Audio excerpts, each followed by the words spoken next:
Horror Movie Monday. What is up, everybody? How you doing? And how you doing, John Ward? John Ward is sleeping, and so I guess I'm doing it on my own. Hopefully, he doesn't snore. If he does, we'll just up. Okay. Well, I do have a mute button. So we can tone him out there. How you doing, John? How was your weekend? My weekend was good. Lots of excitement, so it was good. Very nice. It was pretty uneventful. I, with my son heading off to Italy, it's kind of had me down in the dumps. I had some frustrations with my car, which I did get back today. It's been in and out of the shop for a few weeks, but I got it back. I took it there last Tuesday and then got it back today. It is so fucking hard to concentrate when I hear. It's because the microphone is right next to the keypad. So let me. I'm gonna buy you a new. I'm gonna buy you a new keyboard, one that doesn't actually have all the clicky clicks in there. They should have a soft keyboard that when you click it, it's like hitting like carpet or something. Or you have the deep buttons, don't you? Or you have little thin buttons? I don't know. It's like a regular keyboard. Oh yeah, you got the big buttons. Okay. My buttons are not small; they're just thin. See my buttons right here? They're just very thin buttons. Oh, I gotcha. Well, I moved the mic away just a little bit, so maybe that will help. So. So anyways, we got big news for everybody. I am going to be heading out to Las Vegas in a couple days, and I'm going to hang out with John. We're going to go do some Zia Records. We're going to go do some fun stuff, maybe hit up Double Down Saloon, stuff like that. But that'll be a couple days from now. Maybe you get a video out of it, maybe not. We shall see. But I kind of need to get away. I need I need kind of a break from all the crud that I've been dealing with lately. And so my wife has been up in Idaho with her friend. My one daughter is somewhere in the middle of the ocean on a Navy destroyer. My other daughter moved out. She's out in, I'm not going to say where my daughter lives, and my son had just gone to Italy. So it's a very quiet house, except for the asshole dogs that always decide to bark when we're live. But anyways, we are still going to have some horror movie fun and talk horror movies tonight. And, for me, try to, take my mind off things. And being joined by all you legends is always a very nice, good time for me. So I'm looking forward to the next couple hours here. Thank you, everybody, for being here. Yes. So we need to talk about some things that we're going to talk about tonight. John and I, which I meant to post homework, I just didn't do it. Like I said, I've been kind of just lately, and so I forgot to post that John and I were going to watch a couple movies and do some homework. So we are going to talk about the Nicolas Cage movie and Selma Blair called Mom and Dad. We're going to talk about a Michael Biehn as in Terminator 2, Michael Biehn, with Daniel Harris, a movie he directed called The Victim. We're going to talk about that. And we're going to dive into the news. We're going to look at some interesting statistics as far as how much money some of these movies have made lately, good or bad. And we're going to look forward to this little flick right here, The Toxic Avenger, coming out this week. So quite a bit to talk about there. Plus, John also is going to dive into Peacemaker and some changes from season 1 to season 2, correct? Yes. Okay. And you had what was the other movie that we watched? I'm drawn about the Heckler, right?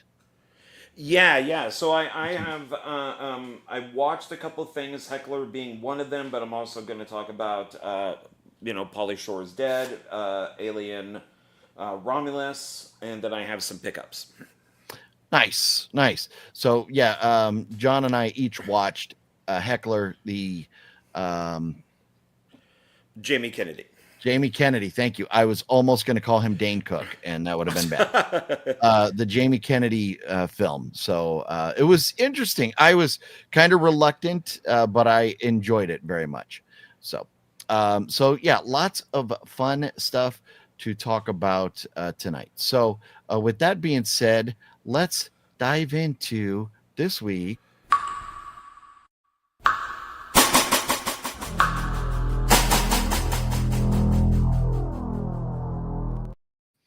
And John, as previously stated, this week is the Toxic Avenger week. I seem to recall you not being too excited about this. Where do you stand with the Toxic Avenger? Love Trauma, love the original and its sequels. Do not care about this.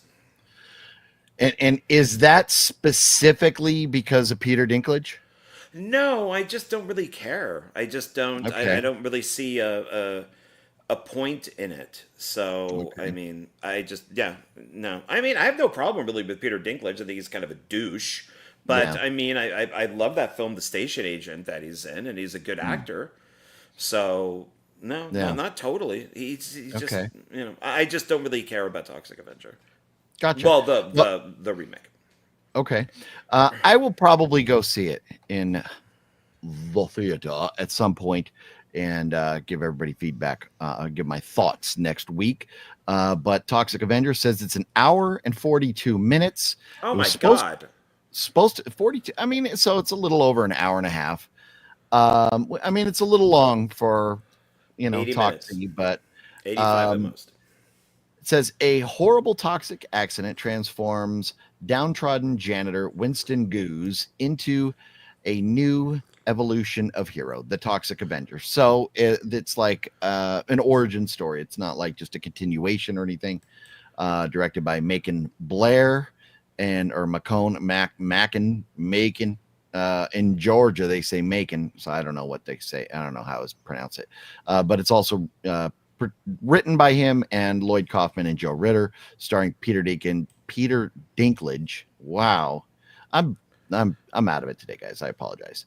But it's got a couple other folks in it, right? Peter Dinklage, Jacob Tremblay, and boy, there Lloyd Kaufman's obviously in it. Kevin Bacon, Elijah Wood, and a few other folks. So it's got an interesting cast. I think Elijah Wood is like the other one that's billed pretty highly for it. Early IMDb ratings have it at 5.6. That's not a bad score for this type of movie.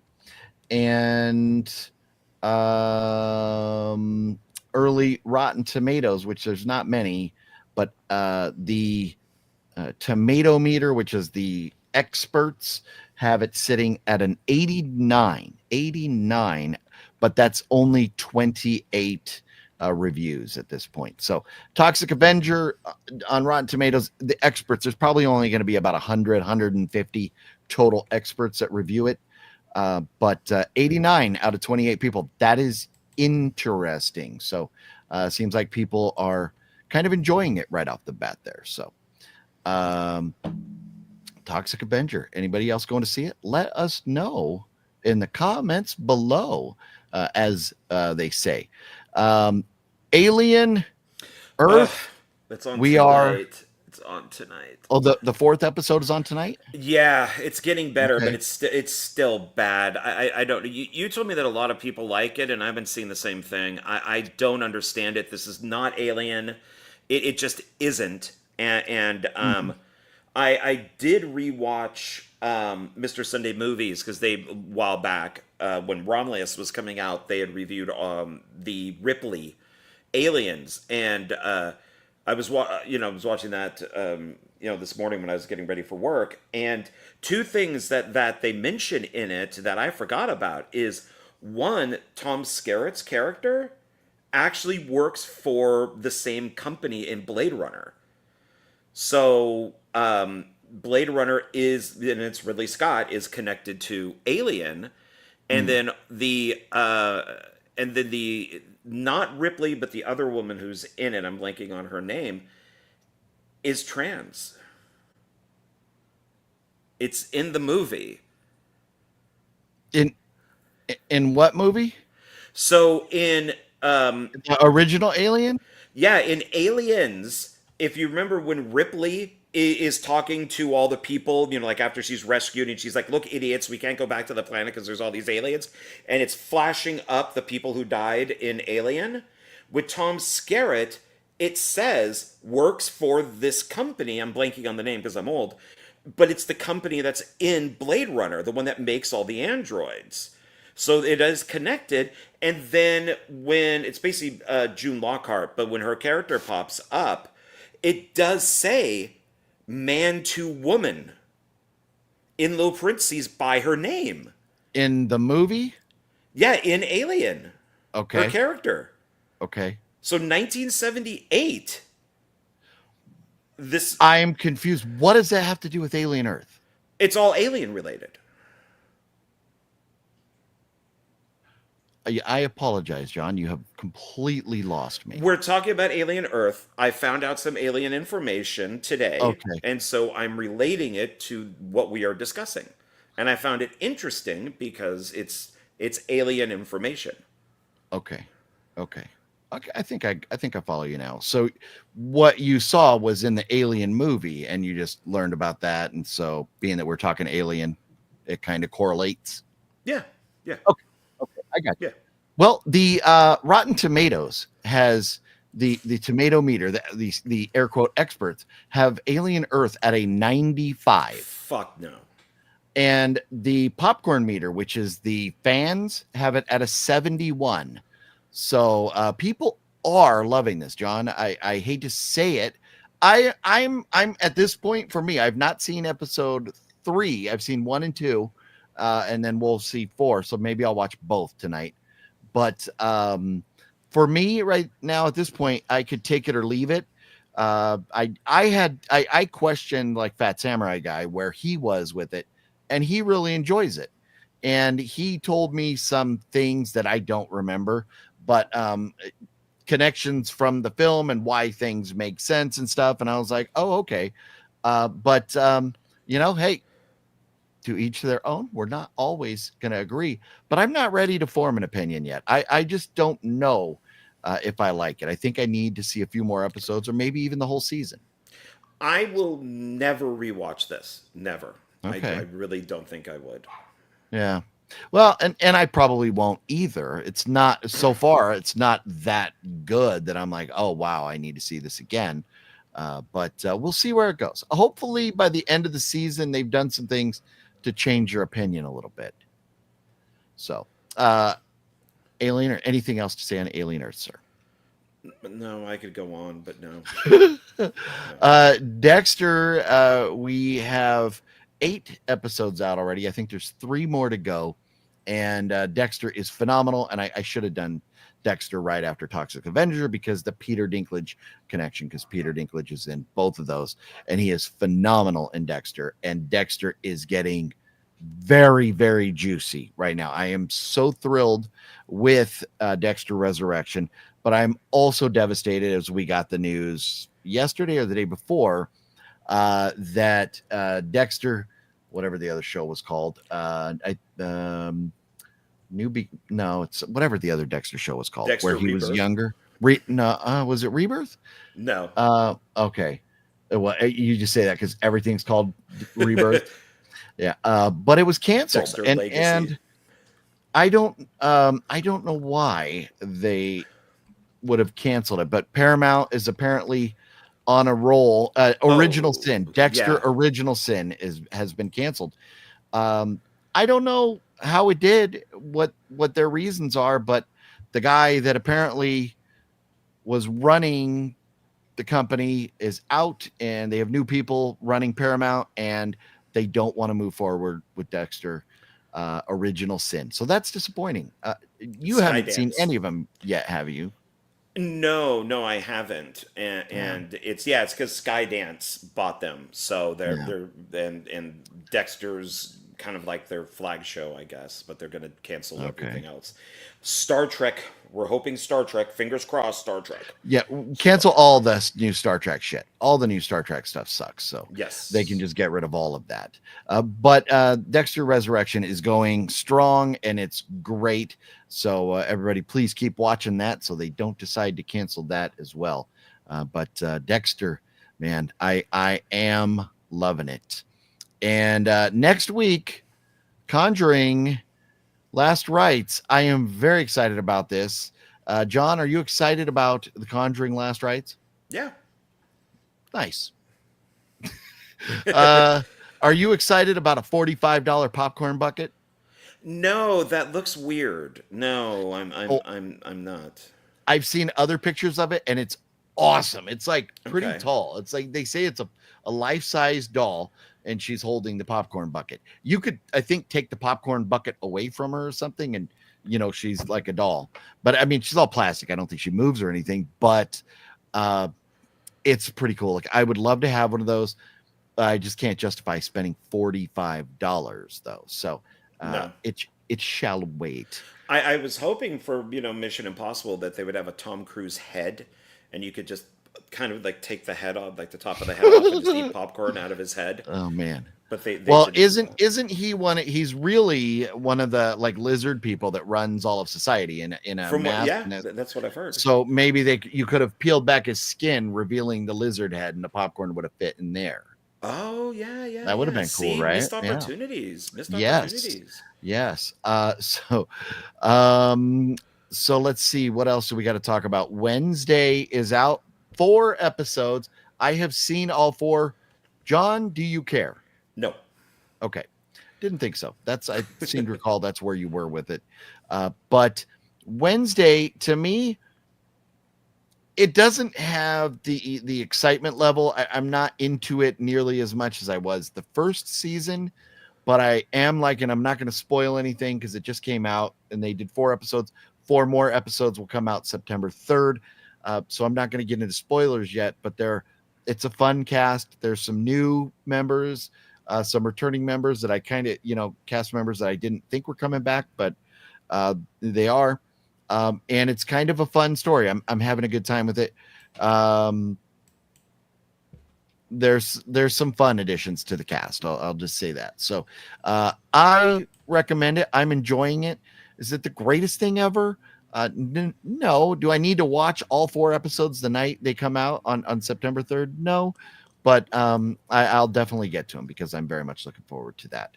So, and then I did want to kind of circle back to Weapons, which a movie that I think we all enjoyed. I love this movie. John, where are you at again with Weapons? Love it. Nice. Horror film Weapons has surpassed $200 million worldwide with its original budget of $38 million. I've heard 38, I've heard 39. Either way, the budget, we've like beat the budget by like 5 times. So that is a genuine box office blockbuster, if you will, I guess. But I'm thrilled, and I know John has to be because we love when horror movies make money. Especially good ones. Yes. So, and speaking of a horror movie that did not make money, and I deleted the picture, so I can't show you that again. But Witchboard, which apparently... Did you delete it on purpose? No, I deleted it because I thought I wasn't going to talk about it, but then I saw the number and then I went, ooh. So it's been out for a week and a half now, and it has not even made $300,000 yet. So with a $20 million budget, supposedly, I cannot find any information that contradicts the $20 million supposed budget. Maybe it's wrong, but Google has it at 20 million. IMDb has it at 20 million, and I can't find any other news. So anyways, it was okay. It was okay. I think it deserves to make more than that, but I don't know that is good enough to make $20 million to break even or anything, but and I think $20 million would break even, because God knows they did not spend a dime on advertising, because nobody had heard of this. I just saw that it was playing in my theater, and I'm like, what is this? So I decided to go see it. So if you go see it, I don't think you'll hate it, but I don't think it's going to be. I'm actually shocked that it's still in theaters. So, anyways, what else do we have to talk about? Headlines. So Peacemaker also just came back, and we'll put that back up in just a second. The first episode of Peacemaker is out. John, have you had a chance to see that yet? Yes. And how did you feel about it? I really liked it, the episode itself, but I have some issues with James Gunn with what he's doing. So Okay. yeah. Let's talk this episode before we get into that, and then we'll go right into that right after this. So I liked the episode. There was a part where my daughter was in the house, and there was a part that made me so uncomfortable, I had to stop it until my daughter left. So I do not recommend, if you have kids, don't sit down. And in fact, I even text Master Chaos. I was like, dude, if you're going to watch this, do not watch it with your kids. Watch it first and then decide what you want to do.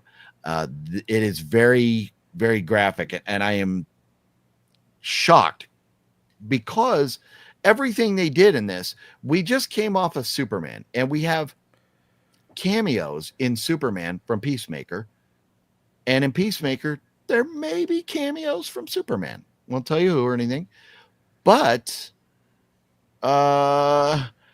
we're connected to Superman, which is a movie that's great for kids. And then we take Peacemaker and do this. Now, if you're going to put Peacemaker in Superman, do we not have any moral obligation to make it where kids could sit down and watch it? I don't know. Where do you stand with that, John? Well, I will say this: there are many penises, many. Okay. Yeah. Many, just to let people. I did see an interview. It was like an red carpet interview with James Gunn, who made it very, very clear this is adult material. This is not for children. And with the this would probably be NC-17 maybe type of stuff. At least, yeah, man. Oh Yeah, yeah. so it is. So I was pretty shocked, and I do agree with you that if you're going to tie Superman and Peacemaker together, that might not be a great idea. Yes. But or at least maybe do two versions of it, so you have the more kid friendly. I know Peacemaker it's violent anyways, but maybe do something that's a little less for TV, and then when you release like the Blu-ray or DVD, have the unrated version of it on there, so then parents can just kind of skip over it. But it's I really enjoyed the episode, but I definitely have, when we get to that point, some stuff to say about it. So Okay. Yeah. So my thought is on this is that it's a very interesting choice to go. And I get it. I understand Peacemaker is not Superman. Peacemaker is it's different. It's maybe it would attract the same audience as like The Boys, as opposed to an audience for Superman. But when you have Superman out there and you give Peacemaker a cameo, you have a movie, that these big DC and Marvel movies tend to make like $1 billion. I would not hesitate to believe that the majority of people that put their butts in the seats that make that much money, that made Superman make that much money, they're not watching YouTube videos. They're not going on IMDb or Rotten Tomatoes or any of these websites where people learn about these shows or movies. They're normies, or they're just casual fans that are just going to see, and then they see, look, that guy that made a cameo at Superman has his own show. Let's sit down with the family and put it on. I think it's very interesting that they would make that choice this like right after Superman comes out. But I mean, if you want to shock the world and get people talking, episode 1 of season 2 was the way to do it. So I don't know. I enjoyed it, but I find it very interesting that they would go as extreme as they did and give him a cameo in Superman. So, but I liked Superman, and I really liked this. Now, John, you had only recently seen Peacemaker season 1, right? You'd never watched it until recently, right? I turned it off originally because of what they did to Vigilante, and I know I forget who it was in the comments said they did the same thing to Peacemaker, and so I turned it off after the first episode, and then with season 2 coming out, and I saw the trailer for it, I went, wow, okay, this looks pretty good. So then I went back and binged season 1 and just accepted what they did. And and knowing, like what I mentioned last week with the Arrowverse, that they do treat Vigilante later on with respect, it's like, okay, this is just how it is. So yeah, I enjoyed season 1. You just have to change your mindset. And so tomorrow night, I believe, is episode 2. But I was shocked, and I do agree with you. I mean, of course, we have to remember that James Gunn started in trauma. So he still has those trauma moments in his movies. If you look back at what he's done, he's still, it's like the South Park guys, Cannibal the Musical is trauma. So South Park is trauma-esque in the violence and everything. So you got to, even though it's a cartoon, you wouldn't have kids watch it. But I agree that if you're going to have kids go watch Superman, and then they go, Mommy, Daddy, look, there's that guy, and Mommy and Daddy, like you said, don't watch YouTube, and they don't know what's going on, in that first, 10 minutes, that kid is going to get a huge and long education. So it is full pornography.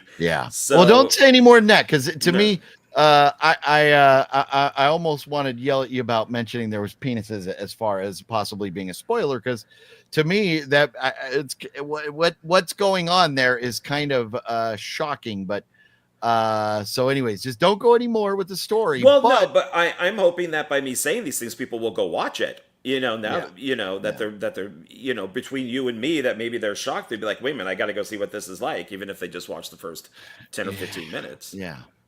Well, let's talk about this now. You had mentioned something about this, and you wanted to talk about it, and I am thoroughly and utterly confused as to what you were saying. So enlighten us with what we're looking at here, if you would.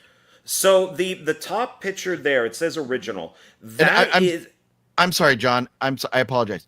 Everybody in the comments, as soon as John is done talking about this, I will get caught up on the comments. We will come back and say hello to everybody.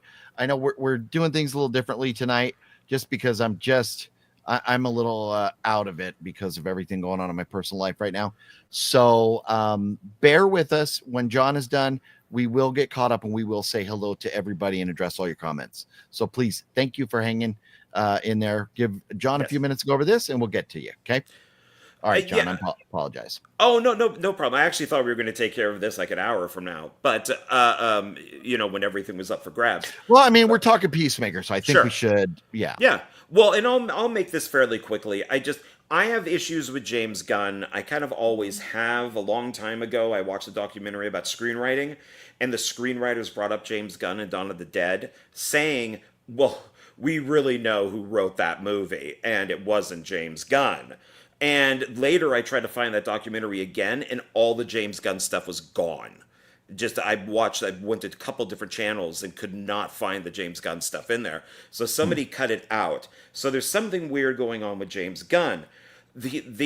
So the original one, the top one there, that is from the DCEU.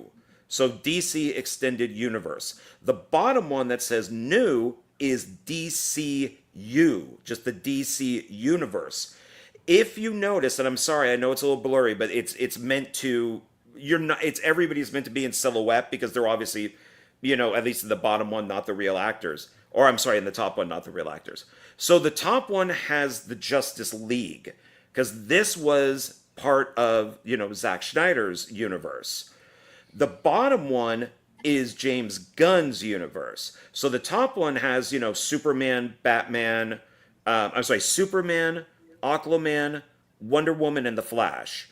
Then the bottom one, there's Mr. Fantastic, Superman, Green Lantern. So it's like the Justice League with a couple other people thrown in there. My issue with James Gunn is that he's instead of incorporating these things into the story, he's just retconning it. And it doesn't make sense to a person who watches the ending of first season going into second season because they're different people. So are these screen grabs from the show? Yeah. So the top one was at the end of season 1 of Peacemaker? Yeah, when you're seeing Peacemaker and he's walking with he's holding the woman and he sees the Justice League come down and it's like, oh shit, that's the Justice League. And then in the beginning of season 2, when they're recapping, he's walking with the woman in his arms. I didn't see this in episode 1. I don't remember seeing this. It's in the recap? It's at the very beginning. I don't watch recaps, so it's like at the very after everything is done. It's at the very, very beginning of it, and then he brings in the Justice League gang, and he does it. I guess my point with this is that James Gunn doesn't fully seem to be understanding how things work, even though he is a screenwriter, director, and all that. I feel that he's making some of the same mistakes that they made before, like with Zack Snyder. His Creature Commandos, very violent, really violent. I liked it, but it's animated, but it's very violent. Superman, not violent, but yet that first episode of season 2 with Peacemaker is very, adult. So it's going to be interesting to see how he takes like Supergirl, who at the end of Superman is drunk. She's like an alcoholic or something, which is funny, but it's like, okay, once again, this is made for kids or at least, families. Yeah. So it's him retconning, and I did read something that just said, why not say, since they've already introduced in season 2, episode 1, they're pulling a Marvel doing the multiverse. So just say that the Zack Snyder stuff upstairs there, the second picture or the first picture, is part of a separate universe. And that the new one is his universe. So let me ask you this, because this is all Chinese to me. Did James Gunn not make the season 1 of Peacemaker? That was not him? He made it under the Zack Snyder universe. So what he's doing by switching these characters from season 1 ending to season 2 beginning does then the Suicide Squad, is that now part of his universe? Or because the reason why Peacekeeper was kept and why he dumped everybody else is because he created it. He didn't create Peacekeeper, but he created the show. His brother is on the show. His brother was in the Suicide Squad. His wife is in the show. His wife is the crazy woman that Peacekeeper has like the relationship with. Peacemaker. I'm sorry, I keep saying keeper. I don't know why. I'm retarded. I know why you do. I don't know shit about fuck. That's right. That is exactly right. And I'm trying to keep that out of my head is the whole Peacekeeper thing. But he's making things very complicated. And he just started. So here's my thought on it right now. So I would assume if they're showing these characters that are on the bottom, that they're probably going to be part of this season of Peacemaker, right? Would you think? Yeah, they already are because in season 1 they already had Hawkwoman, but she didn't have her make. He didn't have Okay, the. that's all Oh, irrelevant. That's all okay, okay, irrelevant. okay. Okay, Sorry. So yes, they are going to be part so of they're going to be the part of the season. universe. Yeah. So looking at the top picture, do you think they could have afforded to have all those actors that were up there making a little cameo at the end of season 1? Could they afford to have them in season 2? I don't think they could afford that. No, but what you do is that you rewrite stuff, and this could be applied for almost anything. Is that then you think of a creative way of incorporating it into it. So you have Zack Snyder, you have James Gunn, and then you have The Rock, Dwayne Johnson, also screwing with DC, Yeah. and trying to make it a Black Adam universe. So it's very complicated, and even how bad Marvel is, at least it makes sense when you watch So it. This doesn't. this is where I stand on it.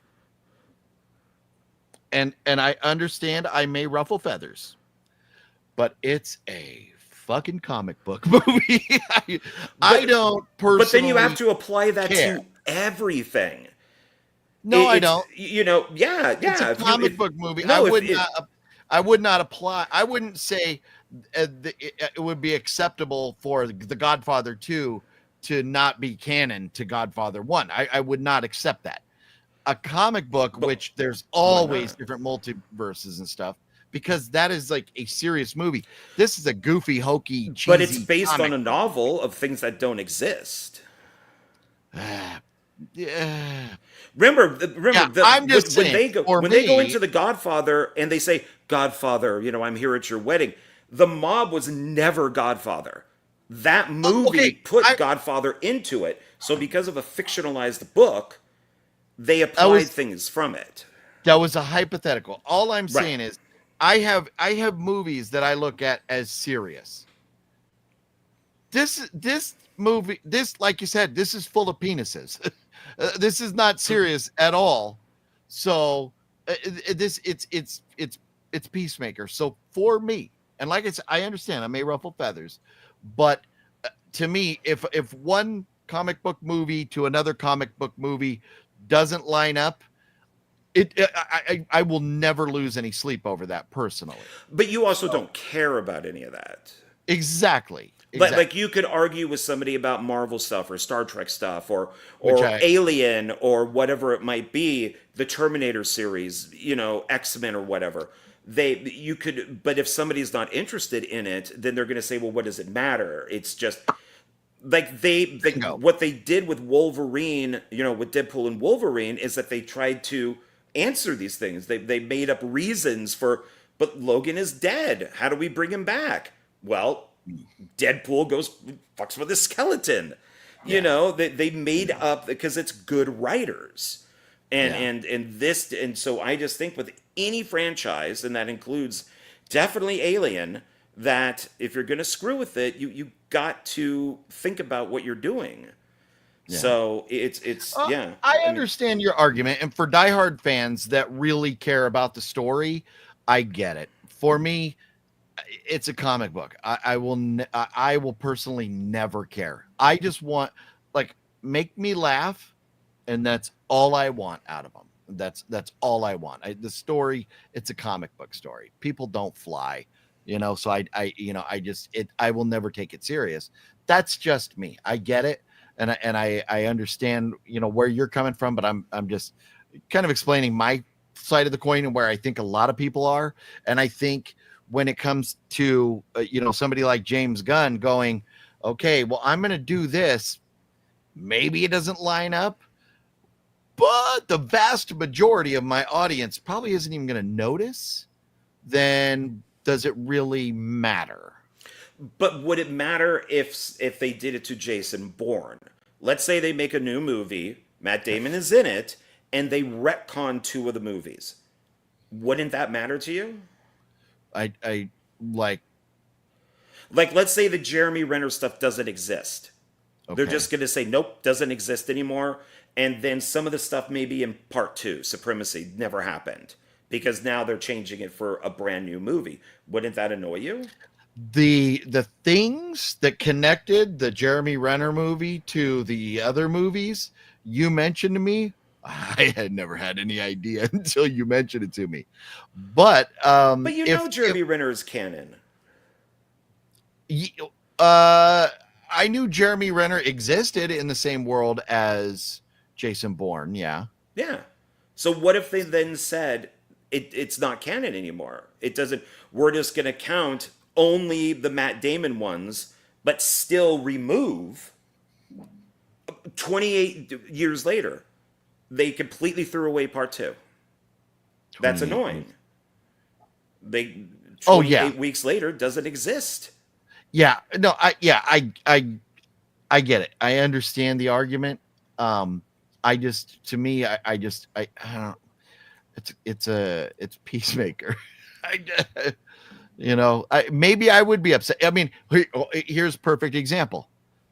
I hate Doctor Sleep, the sequel to The Shining. I mean, it's Stephen King's sequel. He wrote it. Stephen King wrote it. He wrote both of them. As a sequel to The Shining, it's stupid because it matches the book, but it doesn't match Kubrick's film. So I don't like what they did. So I understand, and maybe I would care if it was something that I was real passionate about. But with these, I just think make me laugh, and that's where I'm at. And I just maybe, and I know obviously if people will take the time to get dressed up like their favorite superhero characters to go to Comic-Con and stuff like that. Obviously, there are people that live and breathe and live and die for this stuff. And I get that. I'm just not there. So that's why my comment to you was I just don't get it. I'm not saying it's wrong, but I just don't get it. Well, I'll say this, and then we could move on because, as I'm sure people are bored with us by now. But it's you don't care about those, and you don't go see them. So for you, it doesn't matter at all. Peacemaker, I've been like so looking forward to Peacemaker. But you didn't want to go see Fantastic Four First Steps. You didn't want to go see Superman. You probably didn't see Jurassic World Rebirth. You probably didn't see any of these movies unless you were kind of dragged to them. So saying, I don't care, well, you weren't going to go to see them anyways. Yeah. So, but for somebody who does care, Star Wars Obi-Wan Kenobi is one of the dumbest things ever because he never met little Princess Leia. It never happened. Yeah. So that's frustrating. If I understood what was wrong, I've seen Obi-Wan Kenobi. I've seen all the Star Wars movies, but I don't. I watch it and then I walk away, and I don't I would not be able to say what was wrong with Obi-Wan Kenobi. I have no clue. So if I knew going in, or if I knew at the time that something was wrong, it probably would bug me with Star Wars. But yeah, with this, I don't know. It's interesting. I'm not saying, you're wrong or you're, silly for being frustrated about it. I just find it interesting, and I don't really get it. So, should we say hello to everybody, John? Yeah. 43 minutes in. My apologies, everybody. Although Gail got in here a couple hours early. Gail says, have you seen The Ghost Game or Dark Nuns? Have you seen either of those, John? No, I've never heard of them. Never heard of them. Both Korean horror films came out earlier this year. Both are really good. Well, good to know. Okay. Take a look at that. All right. Okay. Yeah. Deadpool Fanatic says Jaws 50th anniversary in 3D this weekend in theaters. Also in regular viewing. I saw that Jaws is going to be playing. Now, is that a movie you may go to see in the theater just to rehash it, or? I don't know if I'd see it in 3D. I mean, I would probably go see it on the big screen again. Yeah, just regular 2D. Yeah. But is it worth? Because I mean, as many times as you've ever seen it, and loving Jaws as much as most people do, is it worth dropping the coin to go see it in a theater again for a 50th anniversary? Knowing you could just pop in your DVD and watch it? Yes and no. I mean, the theater going experience, I think it would probably be better to watch it on film than digital. And I know the Blu-ray edition of Jaws Spielberg did tinker with.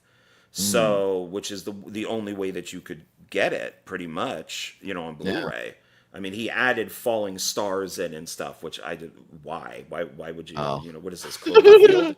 So they Yeah. could sell it as a different edition, I guess. Yeah, so I mean, I would see it just to enjoy it because my friends and I used to go into the city and see it, but it was on film. And that's where I think seeing it on film in like one of those smaller theaters with a kind of a fun, rowdy crowd, I think would be a blast. But just going and seeing it in a big old, wide open, normal theater, I don't know that I would need to do that unless I had a movie pass where I got to go see unlimited movies, which I do.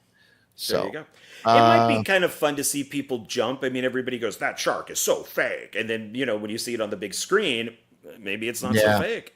Very true. And you know what? And so because I have never seen Jaws on a big screen, so it might be kind of fun to go see it on a big screen. So we'll see. We shall see. Fluffy says, "Let's get it on." What's up, Fluffy Gamer? Jeff Keaton, what's up, Jeff? How you doing? I apologize, everybody. We're gonna try and get to 46 minutes worth of comments here, really quick, because we still got other stuff we need to talk about. Fell asleep on a screen on a something. I don't know what he's stream. Because I was sleeping at the beginning. Oh, okay. Oh yeah, that's funny.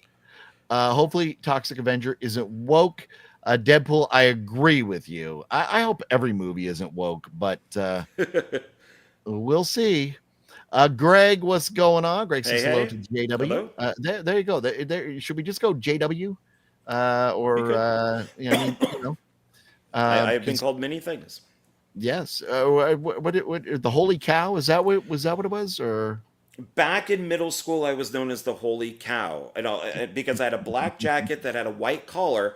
I would flip it so then the collar looked like a priest collar, and I would go around blessing people as the Holy Cow.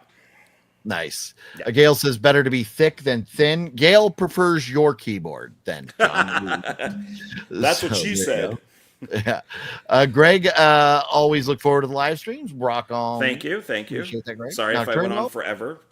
Oh no. We I'm passionate about things. Yes, no, and that's where I was rolling the dice. I was like, do we get into this before we say hello to everybody? Because I knew. Or should we get into this 2 hours from now? Yeah. No, I know the James Gunn subject is a sensitive one for you. So I was like, well, you know what? But we'll get through it and then say hello to everybody. Jamie Kennedy, Dane Cook, same thing. Ooh. Ouch. Oh, wow. Poor Jamie Kennedy. NG says, "Hey, OGP and John, I'm working out of town and hating it. I'm glad to see you guys bring me some normalcy." Well, thank you. NG, hopefully you get back home soon and get back to normal life. That's a bummer, but glad we can be of service for a couple hours. I'm a fan of the original Trauma version and Trauma sequels, but I don't think the remake looks promising to me. Yeah, I wonder. So with Toxic Avenger, is it gonna? Because I mean, the original Toxic Avengers, they have a trauma feel to them, and I think that's part of why people love those movies. And this one, the trailer doesn't look like it. What I've seen of the trailer, it doesn't look like it. It's not going to be like a grimy, low budget kind of feeling movie, and I wonder. Yeah, that's you got to be careful with that stuff because, like Silent Night, Deadly Night, they with the remake of that Silent Night, they made a completely different movie. Santa goes around with a flamethrower, but now they literally remade Silent Night, Deadly Night, and I saw the trailer and it was like, yeah, we'll find out. I think that comes out in December, right? So it's somewhere around there. So it's maybe it's better just to do something very different. Maybe Toxic Avenger shouldn't be just a remake of the first movie. Yeah. Well, I mean, hey, if they can bring it to the mainstream and they can make a ton of money off of it to go make more horror movies, then great. But I don't know. Toxic Avenger, my guess is it might make 15 million in its opening weekend. I think it's all because of Terrifier. Terrifier 3, because that made a lot of money, so now everybody's doing it. So we'll see how violent it is too. Yeah. Supposedly Terrifier 4 is almost done with production. So we shall see. I don't think we have word yet on a release date or anything, but they're chugging along. I agree with John on Alien Earth. Well, there you go. Gail is in your corner, Yeah. John. Thank you. I've been debating if I should get Hulu to check out Alien Earth. I just hate another monthly bill. Jeff, I am with you. Well, no, because it's on Hulu. I was going to say, like, you can, if you have Amazon Prime, you can add, like, that's where my Paramount Plus is on Amazon Prime. You could sometimes get like a free week or something. Maybe you can wait a couple more episodes and then Yeah, I think there's try 8. and get a free week or something, something like that. And or just pay. I just wait a lot of the times for things to I binge it. Just wait. Be done. Yeah, wait till it's just all pay out. for it for 1 month, binge it, and Yeah. then if you get done early, binge maybe something else you're interested in, and then just cancel it. So, Yeah. or get it with something else. I mean, Disney Plus, Hulu comes with it, so it's part of. Yeah, that well, yeah. subscription. Hulu has officially dissolved. It's now just part of Disney Plus, and so with Disney Plus, you get all Disney, for whatever that's worth, Marvel. So yeah, maybe you just say, you know what, this month I got some time, I'll check it out. So maybe like a month from now or something. But I'm with you, Jeff. The extra bills suck, and we got rid of cable a while back because we were spending, I don't know, it was like $100 a month, and then we had all these apps on top of it, so we were spending over $200 a month. And now it's like, man, between all the apps and everything that I'm paying for, I might as well just have cable.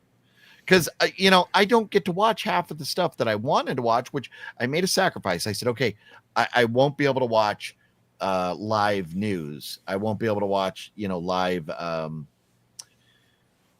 whatever sporting events and different things and shows. A lot of times you could see like the next day or something.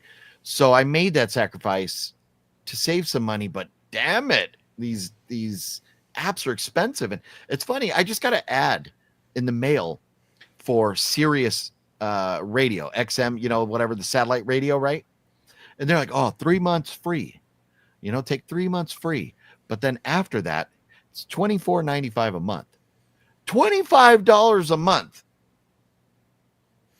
to listen to the radio, which I could do through my phone with Bluetooth. I could hear anything that's on there, aside from maybe like Howard Stern. I don't listen to Howard Stern anyway. And he got canceled. Yeah. So he's leaving.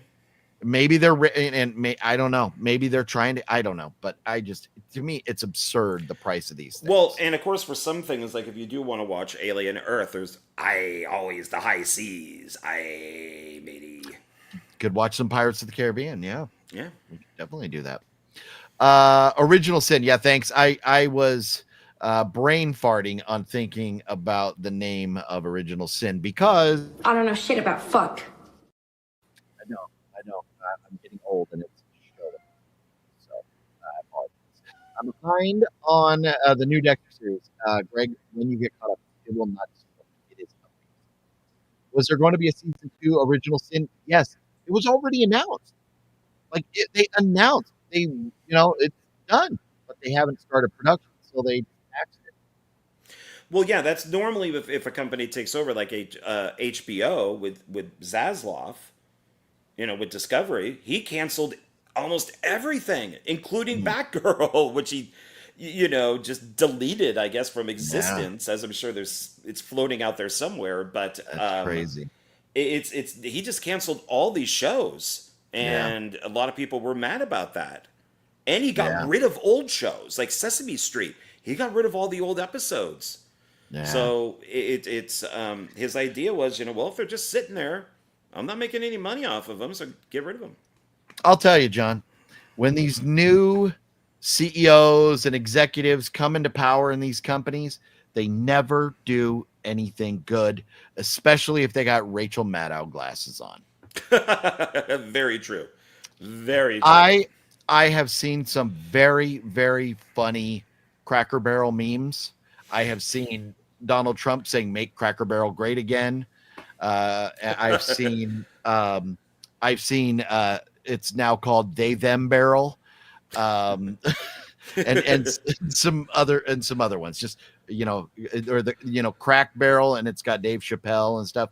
So or you see the old Cracker Barrel logo and the new one, and then you see like a picture of well, we'll just say a pretty girl, and then a picture of a blockhead from Northern Europe.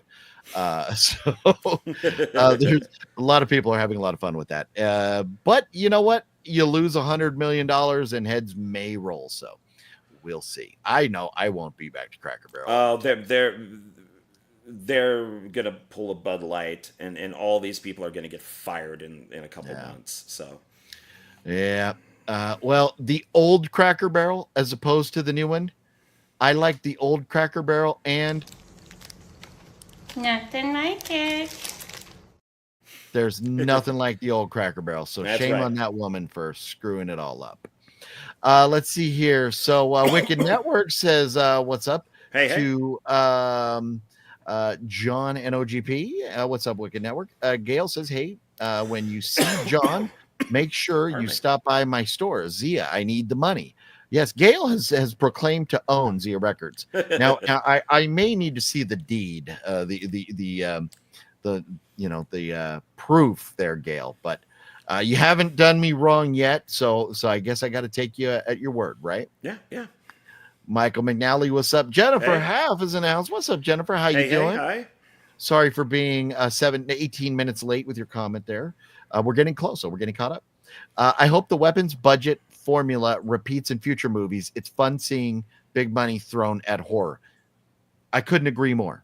When you and here's the thing, in the grand scheme of things, when you look at movies that the budget's $200-300 million and they have to make $1 billion to break even, is it really that much money for these companies to throw $30 or $40 million at something that could be really, really good?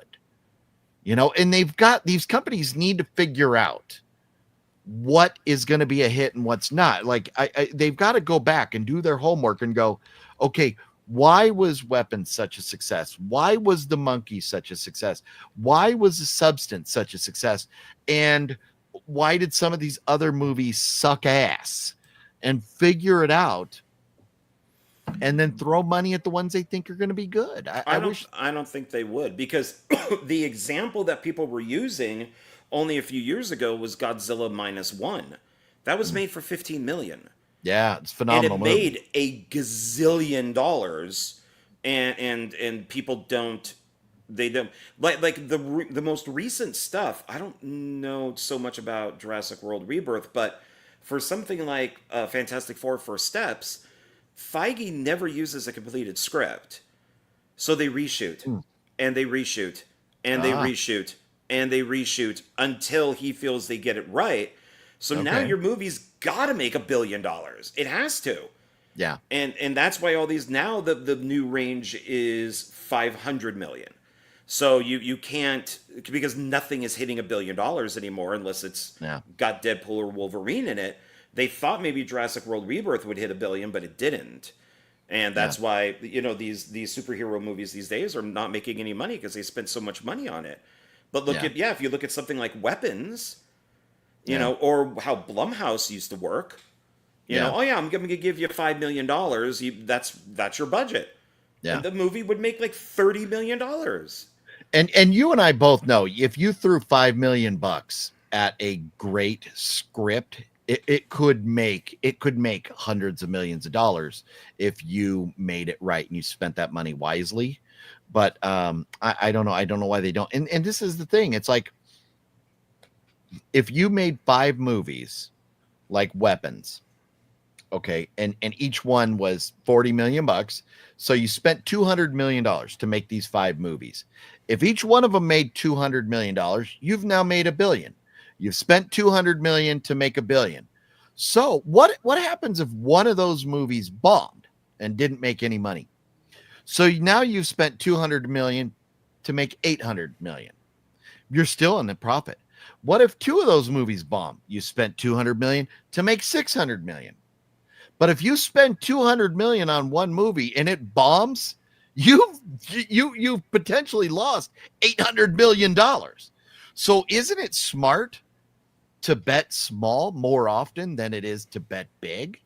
I don't know. I mean, here's the thing. You can do so much. Like if you look at weapons and the formula for that, we did not need a lot of extraordinary amount of bad language. We didn't need like a lot of nudity. We didn't need tons and tons of gore, over the top stuff. We needed a great story that was very thoroughly written with a couple great actors and shot beautifully. And that put butts in the seats. Write a good story, get a couple good actors, make it look pleasing to the eyes, and you'll win. You don't need all these things. And that's why I think, yes, with Terrifier, you have that audience that wants the gore, that wants nudity, that wants that extreme over-the-top horror experience. That's not going to make typically $200 million. And I'm sure Terrifier 3 is over $100 million already, but typically those aren't going to make that kind of money. You'll have that one-off. But I don't know. I just wish they would do more. I'm with House of G. I wish they'd do more. Yeah, I mean, look at like the remake of Friday the 13th. That one movie alone you could have made like 5 Friday the 13ths with if you were going old school. You know, Do you remember what the budget was on that about or anything? I can look it up. That's Okay. easy. Yeah, I'll try to click silently. Okay. You feel free to click. You can click, John. Nick B, what's up, Nick B? How you doing? And Mr. Bones, what's cracking, Mr. Bones? NG says, did you hear Anna Faris and Regina are back for Scary Movie 6? Yes, we heard that last week. I did not know they were doing a Terrifier parody, but that makes a lot of sense because Terrifier is like, at the peak of the horror world right now. So were you able to find it, John? Yeah. So it was 19 million. It did make 92.7 million.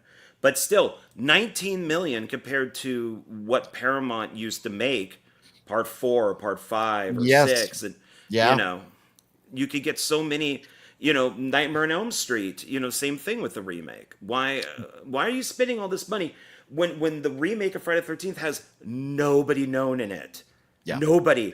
And it's all, except for maybe the caves that Jason goes around in.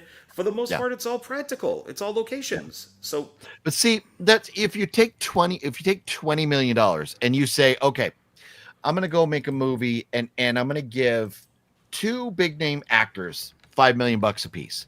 So whoever the greatest actors I can get for $5 million, and then I still have $10 million left. So now you have your 2 top build that's going to put butts in the seats. Now you spend a lot of money shooting it beautifully. You get some good effects. You don't go over the top. $20 million can go a long way toward making a blockbuster movie. You need a couple recognizable names, not in the horror community. You don't need Felissa Rose. You don't need Danielle Harris. You don't need James Jude Courtney. You don't need the people that are famous in the horror community. You need, you don't need David Howard Thornton. You need people that are famous to put butts in seats. It's very simple. It's really not that complicated. Well, yeah, and I'll make this very fast. So this is like, I'm not counting the first one because that, the first Friday, because that was who knew. But like part 2 is 1.25 million, part 3, 2.5. Part 4, 2.6. Part 5, 2.2. Part 6, 3,000. Look, they're all in the 2s. Jason Takes Manhattan, obviously, because it was 5 million. Still, it's very low. But then you get into stuff like Freddy vs. Jason, 30 million. That was its budget, 30 million, while the remake was 19. Wow. And it doesn't even have Kane Hodder in it. Yeah. So, and obviously you got to prorate because, Friday 13th, 2, 3, 4, they were made like 30 years. Oh yeah, you gotta do the 1 million, but 1 million would have equated to like 5 million, not 20. So, but it's a slasher. I mean, it's a slasher. You put a famous actor and then you have a guy with a knife chasing people through the woods. How hard is it? It isn't. Hard. That's why all of them made money, and they kept making them because they made money. Yeah, it was a tax write-off for Paramount. So it was just like, but now when you make one for 19 million and it doesn't. Well, I mean, it made money, but nobody liked it. Yeah. And of course the It's race it's a issues. tough But watch, man. It is a tough watch. It is a very tough watch. I hear Toxie has radioactive piss. ooh, That's kind of funny. ew, I brother, also ew. hear Walmart has radioactive shrimp. Oh yeah, yeah. I saw, where did I see that? Somewhere like it was like if I eat all the radioactive shrimp from Walmart, and then will I look like this? And it was like a person glowing on a bench.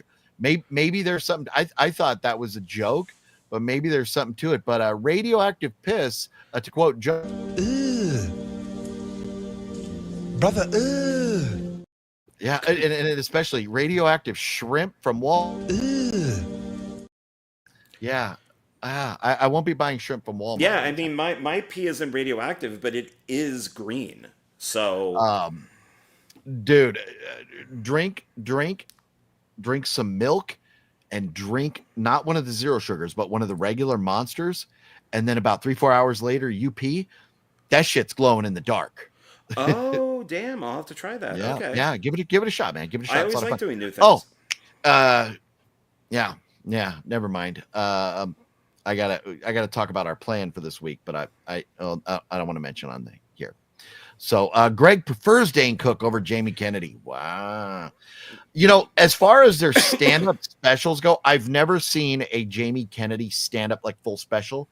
I have seen Dane Cook, and Dane Cook back in the day made me laugh. I loved his like Burger King bit where he said his brother thought he was the Burger King.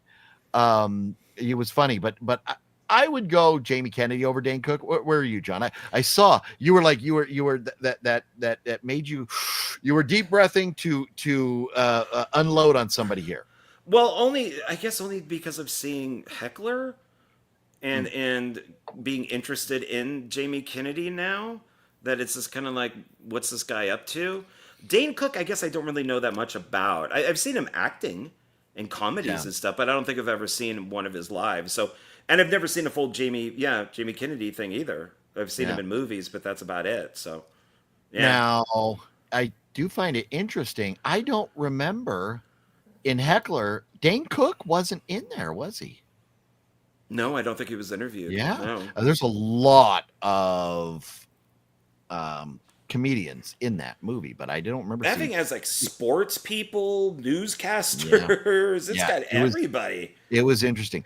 So I'm at 7:53 in the comments. So I'm 16 minutes behind. I'm going to run through a few more comments, and then let's talk about these movies that we watched. We got to get to that.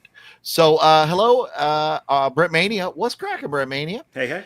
Are you guys and gals? Hope you're. How are you guys and gals? Hope you're doing well. Life is treating you well. Thank you. All in You all, too. Brett Mania, I am doing well. I'm a little sad. I'm very proud of my kids, but they have all spread their wings and fled the coop. So it's got my heart broken a little bit. But doing well. John, you're doing well. I'm doing well, thank you. Have you now? Have all your kids moved out already? No, I still have 2 fur babies, so no, not yet. Okay, yeah, Soon. Yeah, man, I got 2 fur babies also. I should, when I come out, I actually have 3, 4, 5. I have 5 Oh my total gosh. between the dogs and cats. I should bring my cats out and just leave them with you. You want to have 5 cats? Oh no, my cats do not like other cats. No. Well, and 2 of our cats. One of our cats he just wants to cuddle with everybody. Another one is like, just pet me and give me food and then fuck off. And then the other cat is like, just give me food and fuck off. And she does not like anybody. So Yeah, they're interesting. No, you know my cats from coming out in the past. They're very spoiled, and if Boris does not get his 20 to 30 minutes when I get home, he gets very upset. So. In the original Toxie, the person who turns into Toxie was Melvin. In the remake, the person who turns into Toxie is Winston. Interesting. I did not know that. That is one of those things that, as far as our debate earlier about making things match, that would probably piss some people off. It's been so long since I've seen Toxic Avenger. I don't think I've ever seen a sequel. I will be going into this like it's a brand new movie.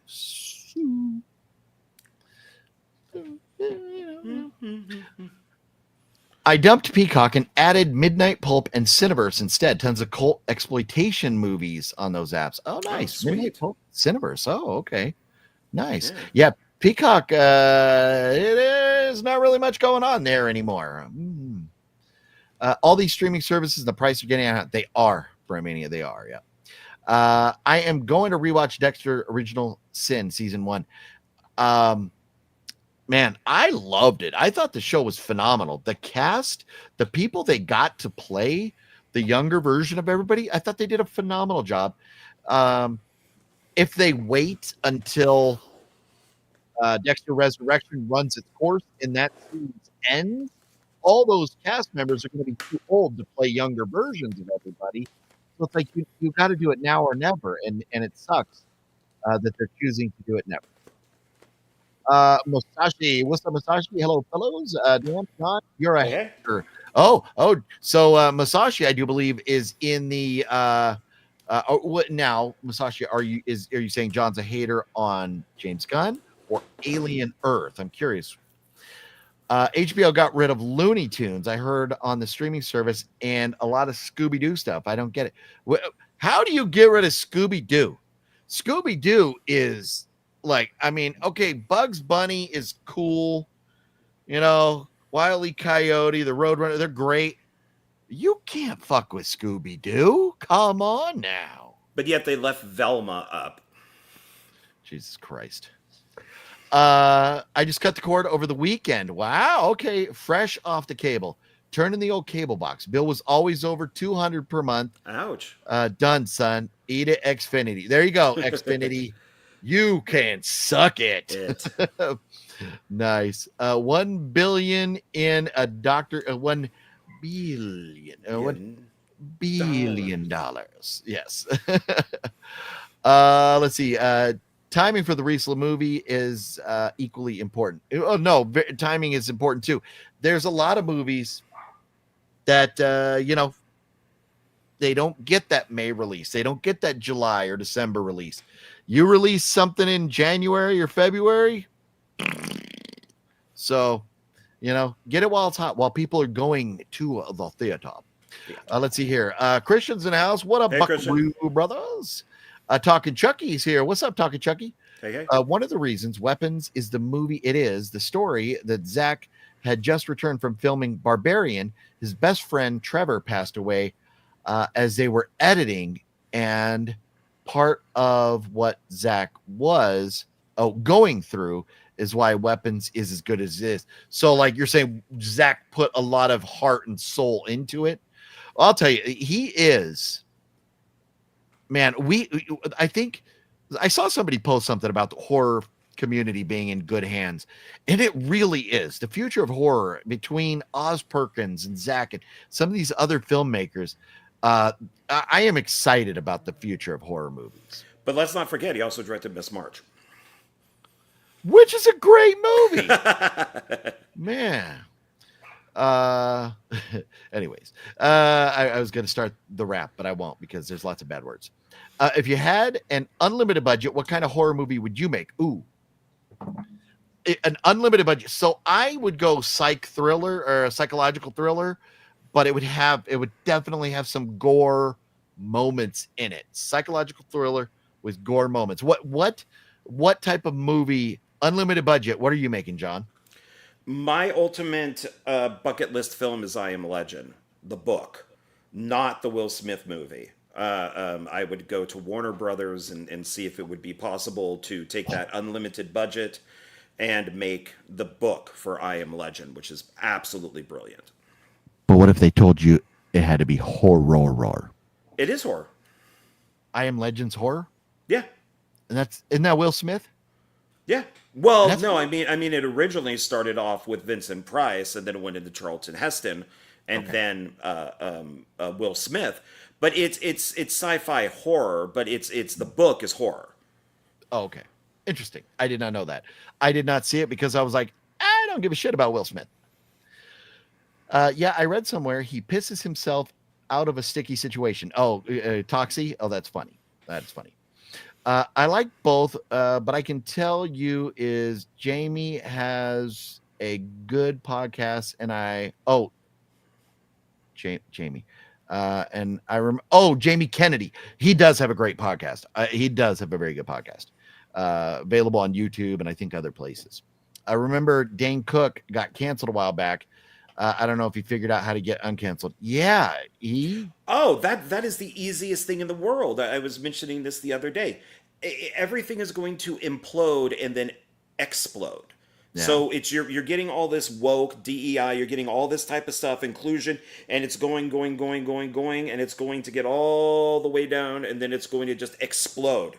And that's where Dane Cook will come back. That's where all the political incorrect comedians will once again get up on stage and just blast everything. Movies will be politically incorrect. It's going to come back in a massive wave that is just going to destroy all the woke people. I mean, it is going to be massive. I think that's my feeling. Yeah, you're probably right. Mario, what's going on? Hope you guys have a good night. Well, I hope you have a good night as well, Mario. Thank you. You too. I got movies 6 for $1. I got Arrow season 1 for 13 cents. Wow. Very nice. Wow. Yeah, that's a good season. I'm watching that right now. Cannot go wrong there. Cannot go wrong. Very nice. That is a good price. Yes. Jeff says Scrappy killed Scooby-Doo. Man, that son of a bitch. I don't mind Scrappy-Doo. He's in Scooby-Doo 2, the movie. Or is it 2 or 1? He might be in the first one. I'm not sure. He's in one of them. I will be completely honest.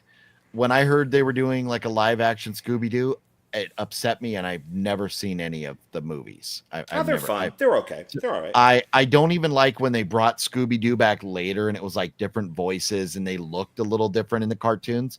I am OG Scooby-Doo fan. I need the original, and where they run past the same wall 100 times. 100 times. That's great animation. Yeah, I love it. We may or may not see some shit like that in an upcoming horror movie that should have come out 10 years ago.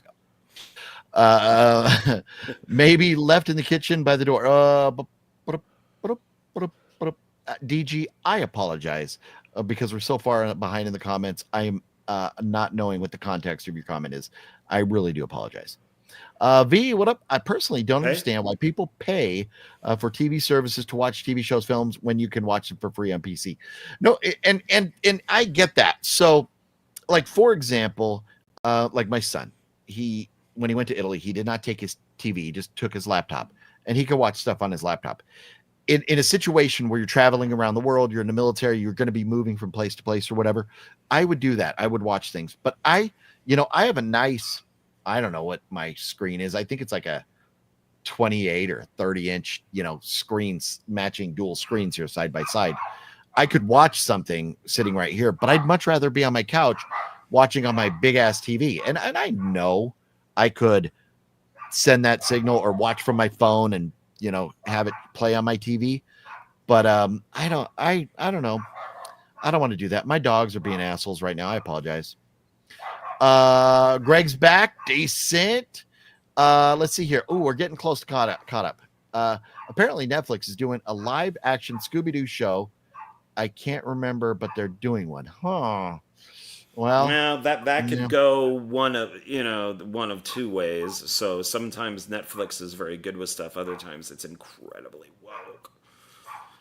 Yeah, I'm gonna take a look here and see on my cameras outside. If anybody ever tries to break into my house, understand I have 17 video cameras around my house, and I have a large arsenal.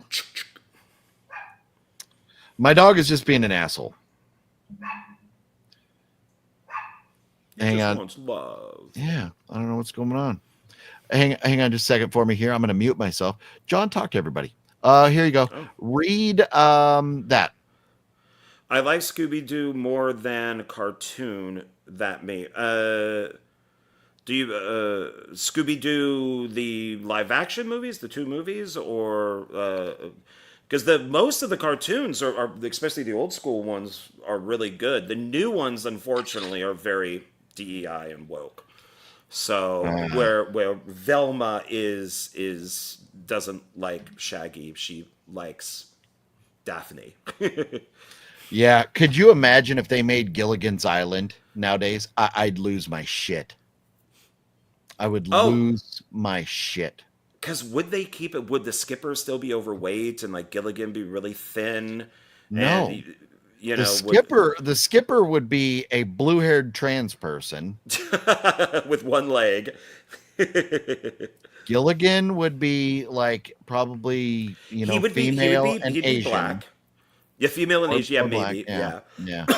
So it's just I don't care. You want to change one of their from a white to black or Asian or whatever, fine, but you would still have to have Ginger being all sexy.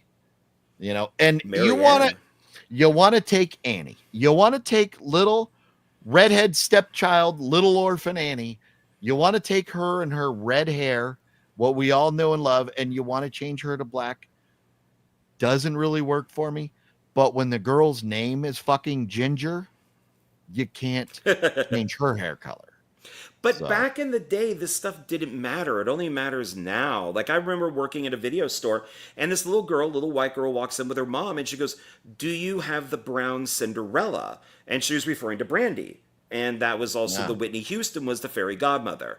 And I'm like, okay. Oh, yeah, she's right back there. Nobody made a big deal about it. Nobody. Yeah. It was just, and, the little girl doesn't know who Brandy is. She just knows Cinderella. And it's just like nobody made a big deal. Now it's a big deal. Now everything is a big deal with this stuff. See? And if you just did it, you could do a Scooby-Doo and mix some stuff around and make it a little different. Sure, why not? But then all of a sudden, when it's a man-hating thing, then it's just like, no. See, but it doesn't even have to be a man-hating thing. Let's take a look at like Snow White. You have the movie Snow White. If the actors would have just shut their fucking mouth and not forced these changes with the dwarves, and if Snow White would have just shut her fucking mouth about Prince Charming being like a pervert or a rapist or whatever she said, if they would just shut their mouths, act, and let the movie come out, I think a lot of people would look at it differently. But no, it's when these people go out and say their dumb shit. Now I'm not going to support your movie. Well, there's that, and in Snow White, in the original book, it does say that she's the color of snow. I mean, that it's very obvious. Yeah. It's just like the new Harry Potter stuff with Snape. The books clearly tell you what Snape looks like. He looks like, Alan Rickman. He doesn't look like the black actor that they have on there now. It just isn't, and people get pissed off with that. And it's all done on purpose, but it's like, why? It's like, it's stupid. Yeah. It's a world we live in. What a world. What a world. Yeah, just don't have to watch this stuff. What a world. What a world. Melting. As a dog person, your barking dogs are just nice ambiance. Well, thank you, Jeff. Apologize for annoying everybody. Netflix has officially ordered an 8-episode first ever live action Scooby-Doo series, which will be a 1-hour drama focusing on how the original Mystery Inc. group got together. Oh my God. This it's will a prequel, and you love prequels. And you want to talk about something not being canon that may piss me off, John? This may piss me off. You don't fuck with my Scooby-Doo. Well, no, even Velma was a prequel. And you do see the Mystery Machine, and they paint the, all that stuff on it. So, They're making a Three's Company, a 3-company cartoons? Are you saying they're Three's Company, like the show? There's no way they'll ever make something Three's Company, or at least they won't make it correct. Little Orphan Annie goes crazy and slays Miss Hannigan. That's what's up. See, that's what I'm talking about. It just needs to go public domain so people can do that. My bad, fellows. I was texting back and forth for someone listening to y'all and accidentally text live on the stream. Oh, that's hilarious. DG, you are good. You are good. Okay. I felt bad. I didn't want to miss, take something out of context or something.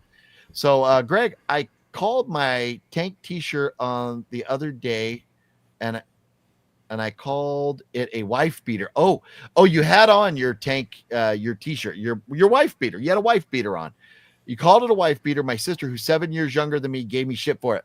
Greg, will you tell her It is a fucking wife beater. It's just a name. Why is it a wife beater? Because rednecks in the deep South that used to beat their wives would wear it. And it was a wife beater because people that beat their wives used to wear those. But Yeah, because they would go to work with the wife beater on with the shirt over it. And then when they got home, they'd take that shirt off and then sit down and they'd have the wife beater on. Yeah. I have never in my adult life referred to wife beaters as anything other than a wife beater. So you can tell her the referring to it as a wife beater is OGP and JW approved. Terry, what's going on, Terry? Good day, OGP and John. Understand your empty nest feelings, OGP. At least you have all of us, your Horror Movie Monday family. No, Terry, and as I had said at the very beginning of the show tonight, I am eternally grateful for you all, and I do. Yeah, you guys are awesome. I am very thankful that we get to hang out, and it's great that get to hang out with John. And one thing, John and I, we've known each other for about 10 years now, and we have always. There's never been a moment where we didn't have anything to talk about. we could sit here and we could do 9-hour streams if our bladders would allow it and if we didn't sleep. So we could be in the middle of a movie and then it's like pause to go to the bathroom and then the person comes back. 2 hours later we're talking about something completely different. It's like, shouldn't we get back to this movie that's only like 90 minutes? Now it's taking us 4 hours. Very much so. Yes. Yep. No, so I do. Yeah, and I appreciate you guys listening to all my crap. So I know this is Horror Movie Monday, and I talk about comic books or science fiction stuff. So I thank you for listening to me ramble on about garbage that you probably don't even care about. So thank you. And Terry coming through with the $9. Oh, thank you. That's very cool of you. Thank you so much, Terry. You absolutely rock. And no, it is. I'm just very grateful, and it really does. I've talked about this in the past where I've been ready to go, whether it was horror, whether it was every Monday's a giveaway, when it switched to every Tuesday's a giveaway, went back to every Monday's a giveaway, whether it was Monday movie news, whatever I was calling it, whatever this show was, at whatever point, there were times when I would go like, okay, well, it's 6:50, and I'm like, I don't feel like doing this tonight. I just don't. I'm like either tired or I got things on my mind or whatever. And as soon as I click and go live and start talking to you all, it really makes my night. And doing pre-recorded videos where we don't have an audience to interact with, it's just not the same. So we are both very grateful for you all. Thank you very much. Yeah, I look forward to this every Monday. I look forward to it very much, and I'm glad you do. It's a lot of fun. So, and it was what, our 22nd episode together now, right?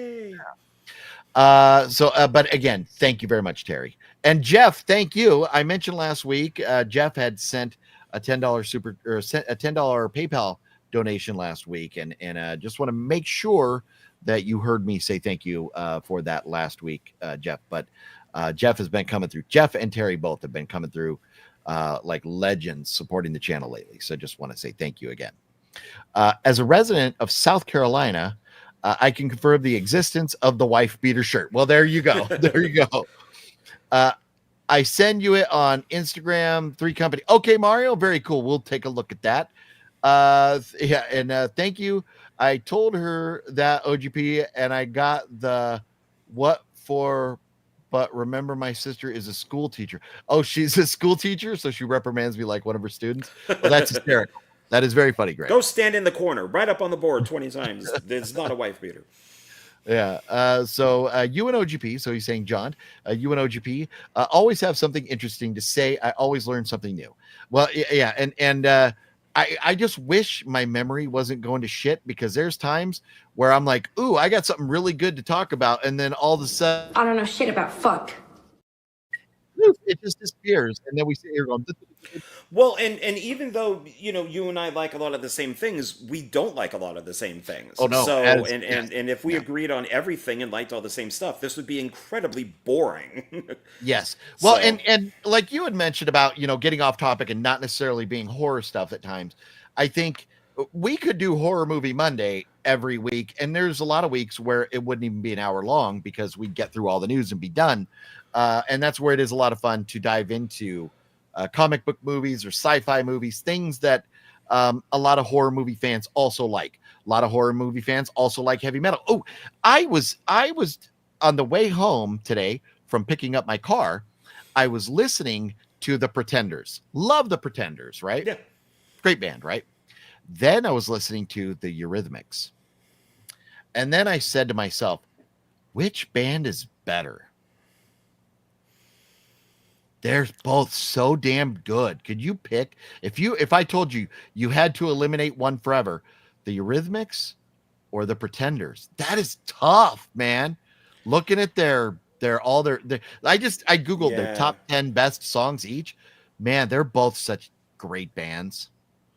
Yeah, I don't know. That would have to be something too, because I know more about the Pretenders. Like Chrissy Hynde was originally, she would tried out for the Sex Pistols, so she's been around for a very long time. She was a punk, Yeah. and she had a lot to do with Steve Jones, but the guitarist, and so I know more. So I would almost say Pretenders just because I know more, but yeah, the Eurythmics have great music. So Yes. So, okay. Who's That Girl? Thorn in My Side. Love is a Stranger. Missionary Man. Here Comes the Rain Again. Would I Lie to You? Sweet Dreams. There Must Be an Angel. Those are not just like good songs. Those are great songs. So I don't know.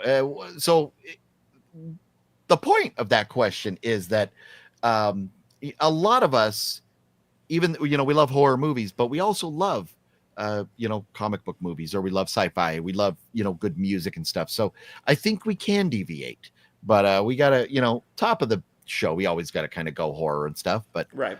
Well, think about it. Because of our discussions on here are the Plasmatics. You're now a fan of the Plasmatics. Yeah. And I think a lot of that has to do with everybody here. Yeah. Very, very true. Brent Mania watched the first two Resident Evils today, and I have to say I'll be watching the rest. Oh, is that the new Resident Evil show? Like season 2, right? No, they canceled it. No. I think he's just referring to the two Mila ones, the first two Mila ones, Resident Evil and Apocalypse. So they're all worth watching. They're different degrees, but they're all worth watching. What's the show that they're just about to have season 2, and it's like something Vegas or something, or New Vegas or something like that? It's based off a video game. Oh, Twisted Metal? No, not Twisted Metal. Not Fallout? Is it I think maybe it's Fallout is what I'm thinking of. Yeah, because they had one season of Fallout, right? And I haven't been following it exactly, so I think maybe they're on the second season. A lot of people say that first season of Fallout is amazing. I watched the first episode, and I was just like, I don't know, but a lot of people say it's great, so I may need to go watch back. It. Yeah, I love apocalypse type of stuff. You know how poignant you and I can be in watching things like right when they first come out and talking about them. Maybe we can watch the first season now that season 2 is about to come out. Well, who knows? Maybe you'll love Alien Earth when it's over. So I don't know. Right? Yeah. Jeff always looks forward to Monday as well. We always look forward to hanging out with folks like you, Jeff. Appreciate you. It's been great since John joined us. 2 different types of opinions. Very much so. At times, they're very different opinions. Yes. Thank you. Thank you. John, do you like Arrow season 1? I hope I like it. OGP, I know you don't like it. I've never seen it. But the way John talked about it, I may have to give it a shot one day. Yeah, I think that it's really good. He's basically just Batman with a bow and arrow. But I think they're doing a really good job. They've already introduced a bunch of villains, which is really nice. I'm not even through season 1 yet, but because it's 23 episodes. This is old school TV. This is not Netflix or something. This is like when seasons had 23, 24 episodes. Yeah. So it's not easy to binge it, but yeah, I'm enjoying it quite a bit. So I'm looking forward to watching all of the Arrowverse. Yeah, and like Mr. Bones suggests here, and like Greg says, That clip is so great. And when it comes to Arrow, I don't know shit about fuck. no fuck when it comes to Arrow. I do know It's vamp time. it's always been. Yes, it is. Fallout, I think. Culkin is in season 2. No, are we talking Macaulay Culkin or I think his brother, right? The brother, I think, is in season 2. Because Macaulay Culkin, they interviewed him recently. He said he was so proud of his brother. Not sure. Yeah. Let's see here. A couple more comments, and then we're going to talk about movies. We're already an hour and 45 minutes in. How about them apples? I am stupid. I called him the wrong movies, and I just watched them. Resident Evil. I watched the first 2. I like the second better than the first. So, how do you feel about that? The Resident Evil movies, you like 1 or 2 better? I like 1 better. I remember seeing it in the theater and absolutely loving it. I was already a Mila fan at that point, but I like the first one a little bit better. 1, she's a little more naked at the end of part 1. They kind of cut some of that stuff out. Pervert. Oh, it's Mila, and they cut that down a little bit in Apocalypse, but the second one is not directed by the same guy, so it's not Paul W.S. Anderson. It's a different guy, and it has much more of an Italian feel to it, like an Italian zombie movie. Okay, but I like both. Did my audio come back, John? How am I sounding? You're sounding okay, but I will tell you, whenever you play a clip, your voice just disappears, and it takes a little bit for it to readjust to normal. This damn StreamYard, man. Okay, so so that's probably what it is. Damn it. Yeah, StreamYard sucks nowadays. Everybody I know that uses StreamYard has problems with it. So I apologize about that. Let's get so is Macaulay Culkin in there? Okay, interesting. So and Dollar Tree got Christmas shit already. Of course it does. Wow. Christmas stuff sitting right next to the Halloween stuff. Wow. Web Movie 1 says John looks like a guy that would pee all over the toilet seat and leave it. That is correct, but I would most likely go into a woman's restroom and pee all over the seat and then leave it. Yeah, that would be. I would shit on the toilet if it was a men's room. So Wet Movie 1 looks like a guy that would see your pee all over the toilet seat and intentionally sit down on it. I could completely see that. Yeah, I could see that. Hence, wet. Yeah. Movie 1. Yeah. Wet Poopy 1. He'd be the Wet Poopy 1. What's up, Wet One? How you doing, baby girl? Hey, Wet One. Good to see you, man. So we got to talk about these movies now. John has been adamantly telling me to watch the Nicolas Cage Selma Blair movie called Mom and Dad. Yeah, see what Movie 1 admits it. He admits it. He owns that one. There you go. Yeah. Good for you. John's new name is J-Dub. Well, there you go, J-Dub. Yeah, there you go. Perfect. Thank you, How's the G-Fan? That's a good one, J-Dub. So Mom and Dad, I'm going to see if I can pull this up without having StreamYard take a complete shit on me. But so we can talk about Mom and Dad. John, tell us a little about Mom and Dad and why you wanted me to watch it so badly. So if you liked Weapons, you really need to see Mom and Dad. And Mom and Dad, the acronym for that is MAD. So MAD. And it's basically the flip side of Weapons. So instead of kids, it's adults. And if you've ever seen movies like The Signal and other stuff where it comes through TVs or the radio, it's a frequency that makes parents just want to kill their kids. And it is violent. It is hilarious. It is nice and politically incorrect. It's one of Nicolas Cage's best movies. This is from the guy who did like Crank 2, Gamer, a whole bunch of stuff. And it is a great movie. So I highly recommend it. So what does it say here? It's on Pluto TV, so you can watch it there for free. Yeah, looks like Pluto, Roku, Tubi. There you go. Yeah, that's where I watched it, on Tubi. So Mom and Dad, it says a teenage girl and her younger brother must survive a wild 24 hours during which a mass hysteria of unknown origin causes parents to turn violently on their own kids. And I really enjoyed this movie. Nicolas Cage movies are hit or miss. I either love them or I'm like, eh. This one was great. It's got a 5.6 out of 10, and I think that's a little low. I think this definitely Oh a yeah. little bit better score than that. And Well, and the idea is parents with their kids. I don't have kids, so but I can understand is every once in a while you just want to kill your kids for something they do, and trash a car or do drugs or come home drunk and puke everywhere. Just dumb kid stuff, and the parents can think it or say it out loud of God, I just wish I could kill my kids. They're so stupid. That's what this is. That's the idea. Is what if the parents could actually do it? yes, I couldn't leave. This is an amazing scene. I wanted to mention it, but I just couldn't look at a little boy in tidy whities too long. But it's a phenomenal. I laughed my ass off during that scene.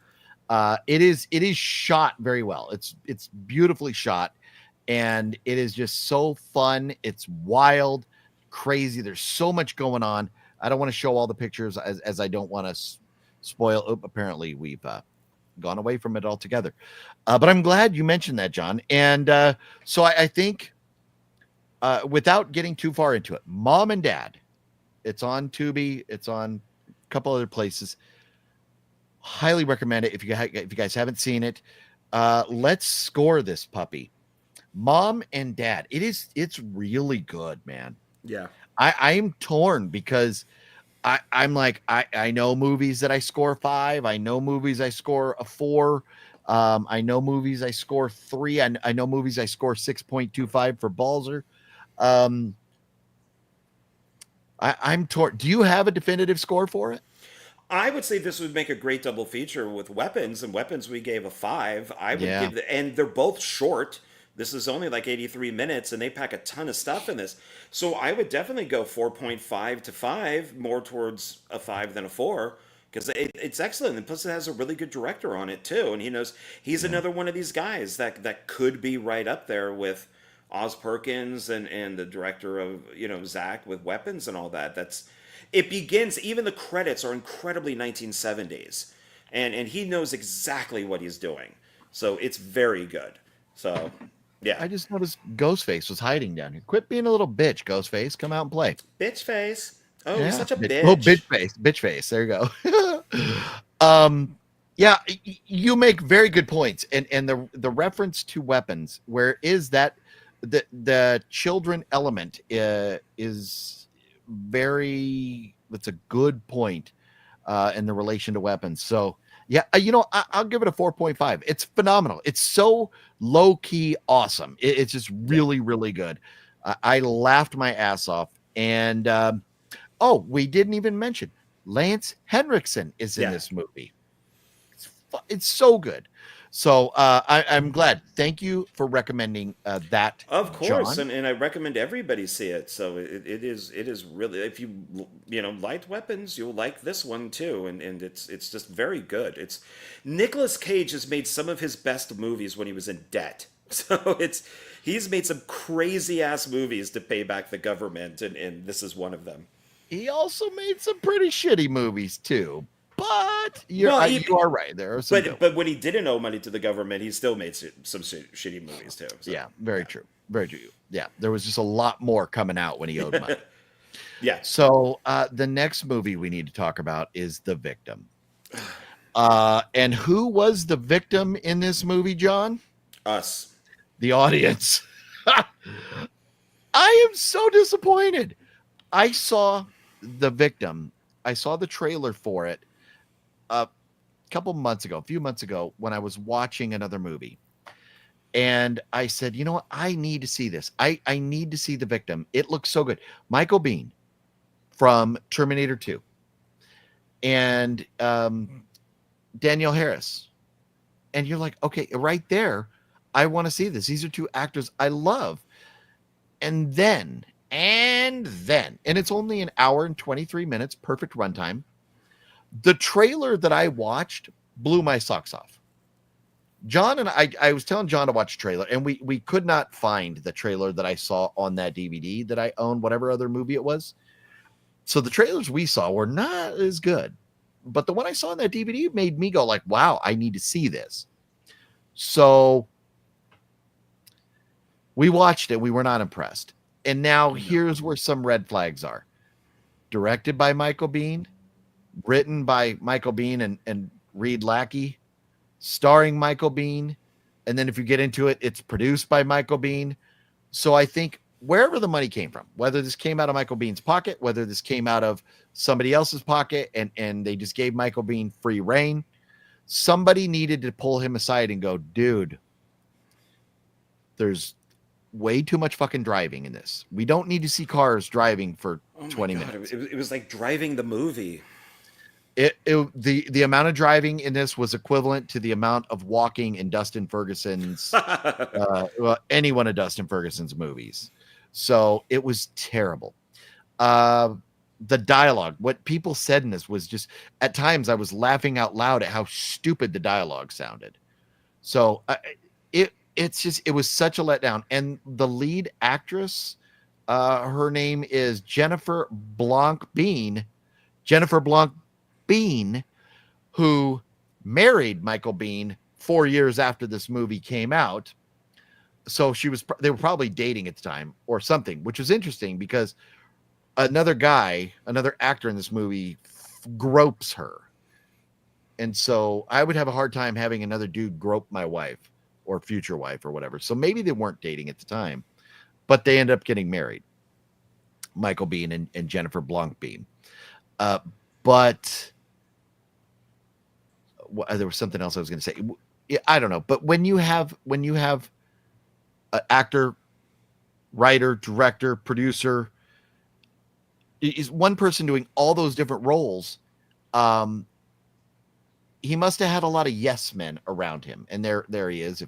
It's a little bit older, obviously, but he still kind of looks the same as he did in Terminator 2 a little bit. Having too many yes men around is not good. You need somebody to go like, dude, people don't talk like that. And this actor, I was saying, Jennifer Blanc Bean is a terrible actress. She's so bad. Michael, and it's funny because Michael Biehn, he was acting like on a different level. He was acting like a good Hollywood actor. Nobody else in this film acted on the level he did. Danielle Harris was good. She's no Michael Biehn when it comes to acting, but he was great. Nobody else was, and it just didn't fit.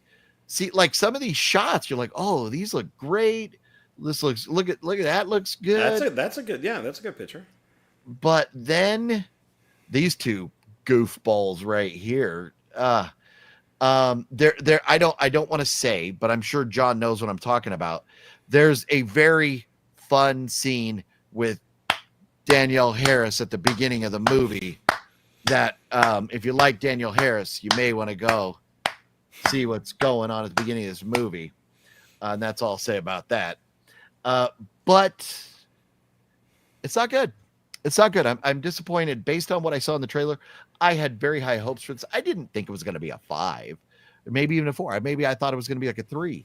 But it's got a 4.3 on IMDb. And I give this a 1.5, which would have been a 3 on IMDb. I give it a 1.5. Where are you at with this, John? 1. I give it a 1. It's a pretty terrible movie. I understand. I can't debate you on that. Yeah, it's funny because Mom and Dad is roughly the same time, and it flew by. Right. And this just felt like it was 3 hours long, and the locations and everything were fine, and it's.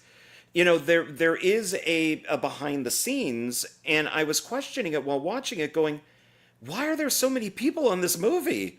Like this is something that like any indie filmmaker could do with 3 or 4 people. Why are there like 100 crew on this? And because it definitely doesn't show. And yeah, the dialogue is awful. There is nudity in it, but it's not from the person that we were hoping it's from. And I love Michael Biehn. I've been a fan of his since The Fan, that with Lauren Bacall way back in the day when he was still doing modeling. And, when he was in The Terminator, I was like, hey, it's the guy from The Fan. So I've always liked him, but for some reason never watched this. man, am I glad I didn't. So this was, good for him that he got to direct a film. I mean, Daniel Harris directed a movie too, but yeah, this is just not. It is awful. It is so boring. So this is the other interesting thing too in the cast. So we see Michael Biehn, we see Jennifer Blanc, we see Danielle Harris, Ryan Honey, Denny Kirkwood. I don't know that we ever see this Tanya or Alyssa or Dana or Samuel or however you say that, or Phoebe or Nicole or Kim or Amy or Juliet or Lenora or Brienne or Jamie Lynn. These people are not in the movie. Unless maybe because it says missing girl, maybe they're on a poster. Maybe like they're just all on posters. Like real, like is that's you're getting a credit for being on a poster? Because Michael Biehn talks about in the behind the scenes all these girls, and like there's only like what 4 people in this movie, 5 people. You know what I bet happened, John? Remember in the credits when we were talking about this, we go, "Is this crowdfunded because they have a lot of special thanks?" I wonder if all these girls bought roles, bought their name. Oh, like give us like $200 and your picture can be on like a missing poster. Yeah. So maybe that's what happened there. But when it comes to The Victim, you guys don't need to watch it. No, it's not great. So save yourself some tears and some heartache, and those are 83 minutes of your life you'll never get back. Yeah, it was bad. Apparently someone is clapping that ass. Yes, yeah, you may be onto something there, Mr. Mo. Yes. So let's see here. Going to the International going to the International Sacramento Film Festival this Sunday. Very nice. Christian, cool. That's Very awesome. Cool. Just added Mom and Dad to my watch list. You will not be disappointed, Jeff. That is correct. Watching Mom and Dad Now. That's funny. Very nice, Oh, Mara. sweet. Very Okay. Cool. Sweet. Yes. Mom and Dad Save the World. Different movie, but yes, they do. Mom and Dad is crazy. It's called a sawzall. Yes. It's called a sawzall. It saws all. So fucking funny. Yes. It is so good. Yeah. Okay. Now I'm getting. Yeah. Saws That's all. So funny. Yes. So we watched Mom and Dad. We watched The Victim, and so The Victim, not so good. Mom and Dad, great. And then we also watched Heckler with starring Jamie Kennedy and many other people. Why did we watch Heckler, John? Where did that come into your knowledge? A while back when we went to Zia Records, I picked up Pauly Shore is Dead, which is a mockumentary that he made, which I remember being very funny. I rewatched it. With the beginning of it, I went, uh-oh, because it was very poorly done. But then it got good. Then it got really good. This thing has everybody and their brother in it. I did do a review for this for Reviews After Midnight that will come out next month on Indie Film Cafe. This thing has everybody in it, including like freaking Sean Penn. You know, how do you get an Academy Award-winning guy to be in a Pauly Shore movie? But I was thinking, well, there's another film that's like this, but it's an actual documentary, and that is Heckler with Jamie Kennedy. So even though I do think Pauly Shore is Dead has a lot of real stuff in it that probably happened to him, this is a documentary about being heckled. And it could be you have a guy that I know nothing about sports, but you just hear this guy, you know, like the guy on the baseball team is being interviewed, and you can hear somebody in the crowd going, "Go Giants!" and he's just getting more, "Go Giants!" And this is while he's doing the interview because this guy's heckling him. I think he's a football player. It's one of the Chiefs, and they were saying "Go Raiders" in the background. See, I couldn't have gotten that more wrong. And and it's stuff like that. So this interviews, I mean, there's a ton of people in this, and they all talk about so it's sports figures, political people, everybody. And the big thing is that Jamie Kennedy also interviews his critics, like online critics, who basically say he should kill himself because he is so not funny. Like Son of the Mask was Yeah. so awful. So he interviews all these people, and it's kind of like the ending of Jay and Silent Bob Strike Back, where they go around at the end of the movie beating up all the kids that left them bad reviews. Oh, it's funny. Yeah, and this is so it's got Uwe Boll in it, where we get to see him boxing his critics, which is great. Yeah, Just that's kicking funny. the shit out of them. So this is really good. I highly recommend this if you want like a good laugh. And it's got, I'll just name some people: Chris Angel, Lewis Black, David Cross, Christopher Hitchens, Bobby Lee, John Lovitz, Bill Maher. I mean, it's got a ton of people. Joe Rogan. Yeah. I mean, and many more. So it's very funny. It's very good. So because of that, I was going to watch it anyways, and so I just messaged you and said, "Hey, why don't we watch this, and then we could talk about it on on Monday." Yeah. And you did, and I think you enjoyed it. So Yes, no, and I really liked when Jamie Kennedy had his critics on there, and a lot of these critics are just schmucks who they talk about. It's just some douchebag in his mom's basement on his computer who has no credibility at all, but they'll get online and just talk shit about stuff, which is, I mean, you could accuse us of doing that. We trash movies, and we're not ruining anybody's career. But if you have somebody who's getting maybe Jeremy John's views, you somebody getting 8 million views of video or something, maybe you could ruin somebody's career. But I did love that Jamie Kennedy had the balls to have these people sit on a couch next to him and call them out and say, why do you think this is okay? Why do you feel this way about me or whatever? Some of the people were like, well, this is why. And they told him. Other people got very uncomfortable, and you could see, well, you are the chicken shit who lives in your mom's basement and have never actually had to confront somebody in person. But the idea that you got to be in Jamie Kennedy's movie was too tempting. So you sucked up your timidness enough just to go be there. But you see these people becoming like, moving around in their seats and stuff and getting uncomfortable when Jamie Kennedy's calling him out. And I very much enjoyed that and seeing all these other comedians and everything too. yeah, because he is good at I don't know if it's pre-written or whatever it is. Maybe he thinks about it in advance, but he was pretty good at insulting them. So his comebacks were really good, and it's I now have kind of this new respect for both Pauly Shore and Jamie Kennedy, who I never really liked. I would never go out and watch all their movies, but I mean I appreciate what they've done. Like Carrot Top is in the Jamie Kennedy one, but he's the villain in the Pauly Shore movie. He's like Pauly Shore's nemesis. And it's so now I kind of like Carrot Top a little bit too, when I didn't like him, because it's like, okay, you're being honest in Heckler, but you're kind of making fun of yourself in the Pauly Shore movie. So now I have this interest in these guys that are kind of, I know Carrot Top is out here and has his own show and stuff, but his movies bombed. Nobody saw Chairman of the Board, spelled Bored.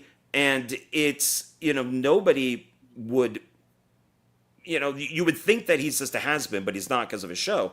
But I now have this new respect. And now I'm curious now of, like, Pauly Shore has on his YouTube channel, and Jamie Kennedy has his own YouTube channel. He has a thing called like Pauly Shore Standing Around. And it is a documentary of him touring with health issues. And the trailer looks really good. And it's just like, I'm going to go check that out. And now I'm checking out Jamie Kennedy's stuff. And it's like, I think once you see these people that they're more human, I kind of like their stuff better. Than when they were looked at, I don't care about Pauly Shore and Biodome. I don't. Yeah. But I like knowing him. I like this Pauly Shore. Or this Jamie Kennedy. Yeah, and so for me, I there's not one Pauly Shore movie that I give really two fucks about. There's a couple I've seen and they're fine. I can't stand that gimmick. The good thing about Jamie Kennedy is he has movies like Scream, that are great. Now, Carrot Top, a lot of people will say, "Oh, Carrot Top is a joke. He's a whatever, he's nothing. He's a has-been. Carrot Top, I don't think many people would realize this, is the longest running act in Las Vegas history. He 40 years he's been in Vegas. Wow. I think they said it was maybe it's close to 40 years, but maybe it's 36 years or something. But I thought I saw somewhere recently that it was 40, that he had 40-year anniversary. So, but he's the longest running act in Vegas, and he still sells out. So, people might talk shit about him, but they still go see him because he is funny.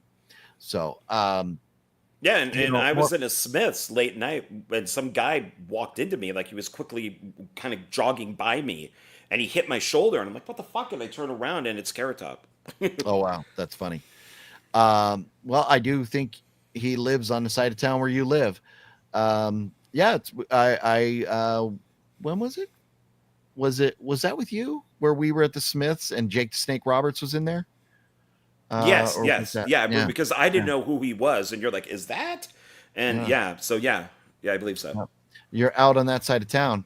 Yeah, you may run into people, but yeah, it is great. Yeah, Roseanne Barr, Lewis Black, Uwe Bull, so many cameos from people in this.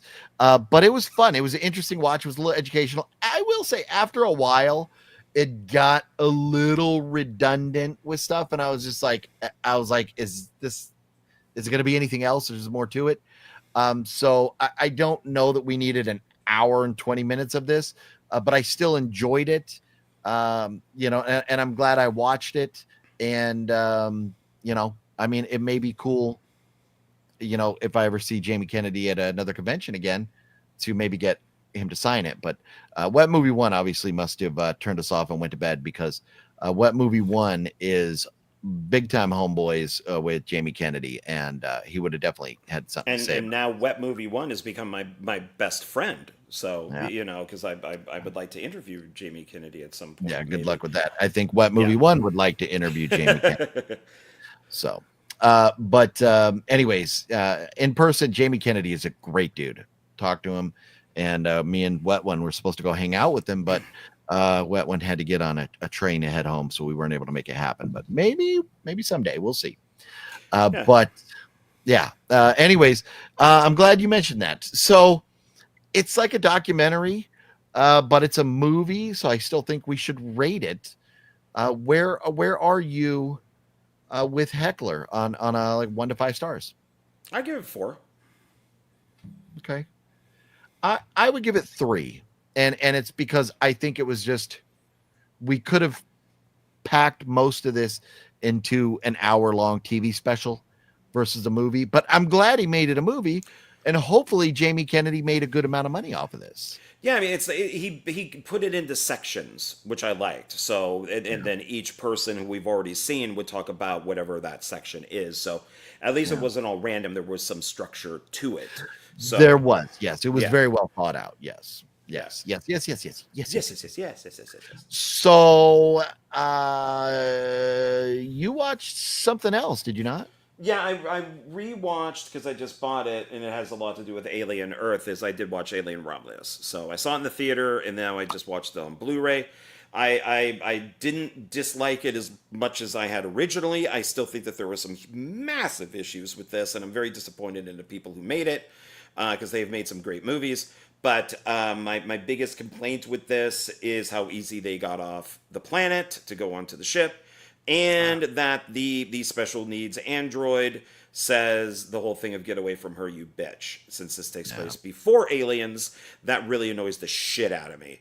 So it was better than what I remember, but the small amount that I didn't like compared to a lot of it that I did like, unfortunately, the stuff I didn't like kind of outweighs the good stuff, even though there's less of it. So, but I mean, it's still going to go into the Alien collection. So, Now, what would you rate Alien Romulus?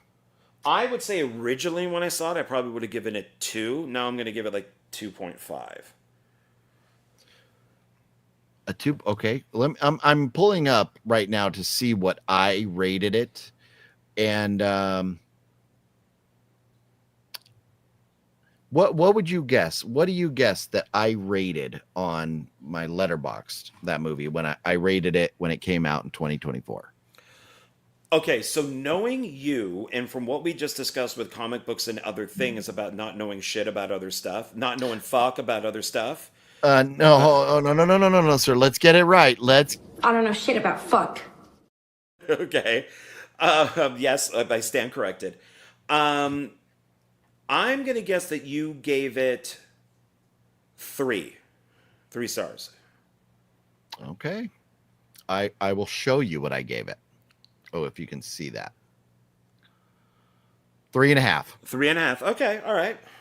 So yeah, that's not a new review or rating or anything. And here's the thing on Letterboxd, a lot of times I don't write. I just let me see. Yeah, I didn't write anything about it. I just put in a score. I don't, a lot of times I'll just put in a score. I won't type up. I see Master Chaos spends a lot of time, putting his thoughts and everything about a movie. For me, there's times where I'm just like, there's a million reviews out there, but you can see if I like it or not. And that's it. If you follow me, some movies I do make comments or talk about and stuff, but the comment at the end, what is the line again? You bitch, or oh yeah, get away from her, you bitch.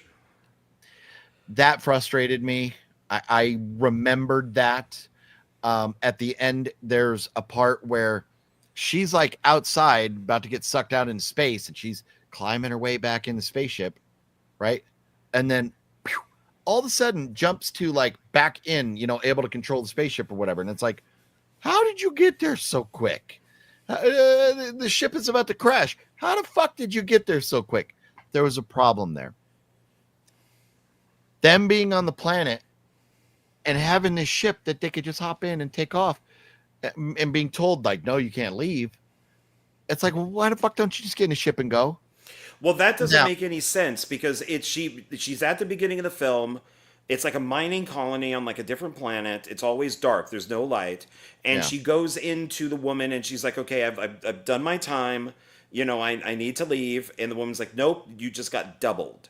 That's the new standard. And so she got screwed. And she's walking around with her android. And then she goes visits friends who say, oh, well, there's this derelict ship. But the ship doesn't... but that doesn't make sense because then why wouldn't the corporation get the ship? Why is it just sitting up there in space? And then the friend's ship just takes right off. They just get right on it, just take off. And you see some guy standing next to the ship, like drinking coffee or something. Not, okay, it's just taking off. Like, then why didn't you just do that to begin with? Yeah. So they do allude to the fact that the ship that they take off in would not make it to Earth or wherever they wanted to go. So they needed that fuel. So now they had the opportunity to go up to that other ship and get the fuel. I don't think they should have made that more evident, more clear in the story. And I think I would have liked that a little bit better. But as far as the android or whatever he was and the cast and all of them, I thought it was fine. On the ship, I mean, there was some great action. There was some great stuff going on. Oh, the stuff with the face, with the face huggers, like all jumping and running around and all that stuff was great. There was some great stuff. So there was a lot of good stuff. The reason I didn't give it a 5 is because of stuff like the, rehashing the you bitch. The girl they picked, they were like, we're going to cast somebody, but she has to look like a young Sigourney Weaver, in which this girl kind of does. So I think there was a little too much, either if you want to call it fanfare or a little too much paying homage to, or just ripping off or whatever. And it's one thing to give a movie a nod, to give a nod to an actor. This was like they were, either copying or gushing all over the original movies. And in a sense, I kind of understand it. And I forgive them a little bit where a lot of people won't. I forgive them because my daughter, a 21-year-old girl, is not going to go see a 40 whatever year old alien movie. She will go see a brand new alien movie. So if you're trying to take all the best things out of the old movies, put them in one to get a new generation of alien fans on board, I understand that. But for OG fans like us, sometimes that's tough. So Well, I and give them a little bit for that. yeah, I don't think I would have had as much of a problem with it if they just didn't do the, get away from her, you bitch. To me, that completely takes away from Alien, which is Yeah. technically the next movie. So and I don't even mind stuff like the Ian Holm, android being on there, or synthetic person, that because it's a different robot compared to what was an Alien, but that's the model that was out there, kind of like Lance Hendrickson being in, Alien vs Predator, and then being in Alien, Alien 3, Aliens. It's he could be in all these and be different people, so I don't even mind them doing that little nod to Alien. But Yeah. and then at the end you do have the hybrid, alien person, which they did in Alien Resurrection. So I don't think that would have bothered me as much. It's just that one line of dialogue that Yeah. I just, unless it was a studio thing, like, Yeah. oh well, you got to say something for Alien. It takes away from the second movie from Aliens. Yeah. It just Well, doesn't- and so like going back to the victim, I forget what it was at this point, but I was like, they did something in the movie. I was like, they get a bonus half point for me. Like I'm adding on a half a point for this scene. So I understand where one line or one thing in a movie can cause it to lose a point, or, in your score. It can be one tiny little thing that really just screws up a movie for you. And I get that. I really do. yeah, maybe if he just said "get away from her," just leave out the bitch yeah, part. yeah, something else. Yeah. Yeah, I Yeah. mean, it could have been, because the actor who plays that android is excellent. He's the best thing in the movie. He flips Yeah, back and he's forth good. from being like the dumb android to the really smart android, and is he going to betray them? And and he's being controlled by the and another thing that was kind of annoying is you see at the beginning of the film with the ship, with that derelict ship, but before it becomes derelict, is the alien that they get that's in it's kind of like, it's not cocooned. It's like when you find dinosaur bones, fossilized. It's like fossilized, but it's the alien from Alien. That thing burnt up in the engine. How is it floating around Is out it- there fossilized? But is it that specific one, or was there more than one of those aliens that No, they could have say been that- out there? They got the fossilized alien. They brought it in. They started experimenting with it, and so like they kind of like Jurassic Park, where they took cells and stuff from it, and then that's what kind of started this whole thing over again.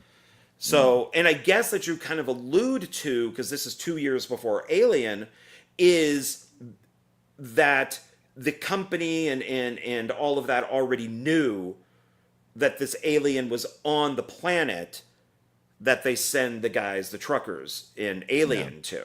That's how they find out about it. But it's like, it works and it doesn't work, and I'm just disappointed in the filmmakers too. Yeah. It's just, no, it just doesn't. I had a good time though. I remember being in the theater with Alien Romulus, and I was like, and it was a packed theater. I was a little worried. But I just remember I walked out of the theater going like, I enjoyed that. It scratched the itch. So, but I understand your complaints on it. Greg says, I have a feeling I need to move out of Danbury, Connecticut and move to Las Vegas. Well, get ready for a huge weather difference and shocking shockingly hot heat. 120 sometimes. Yeah. Hey, John, the way to watch the Alien franchise, do I watch Prometheus first, then Alien Romulus, then Aliens? Well, no, I think you watch, is it Prometheus, then Covenant, right? Well, it depends on how accurate you want to be. I mean, technically, you could do Alien versus Predator, and then Aliens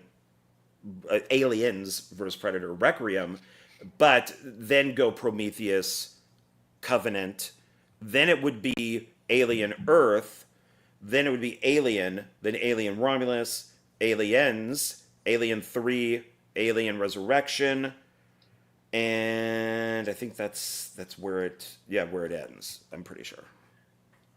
So according to Google says you watch Prometheus, Right. then Covenant, Right.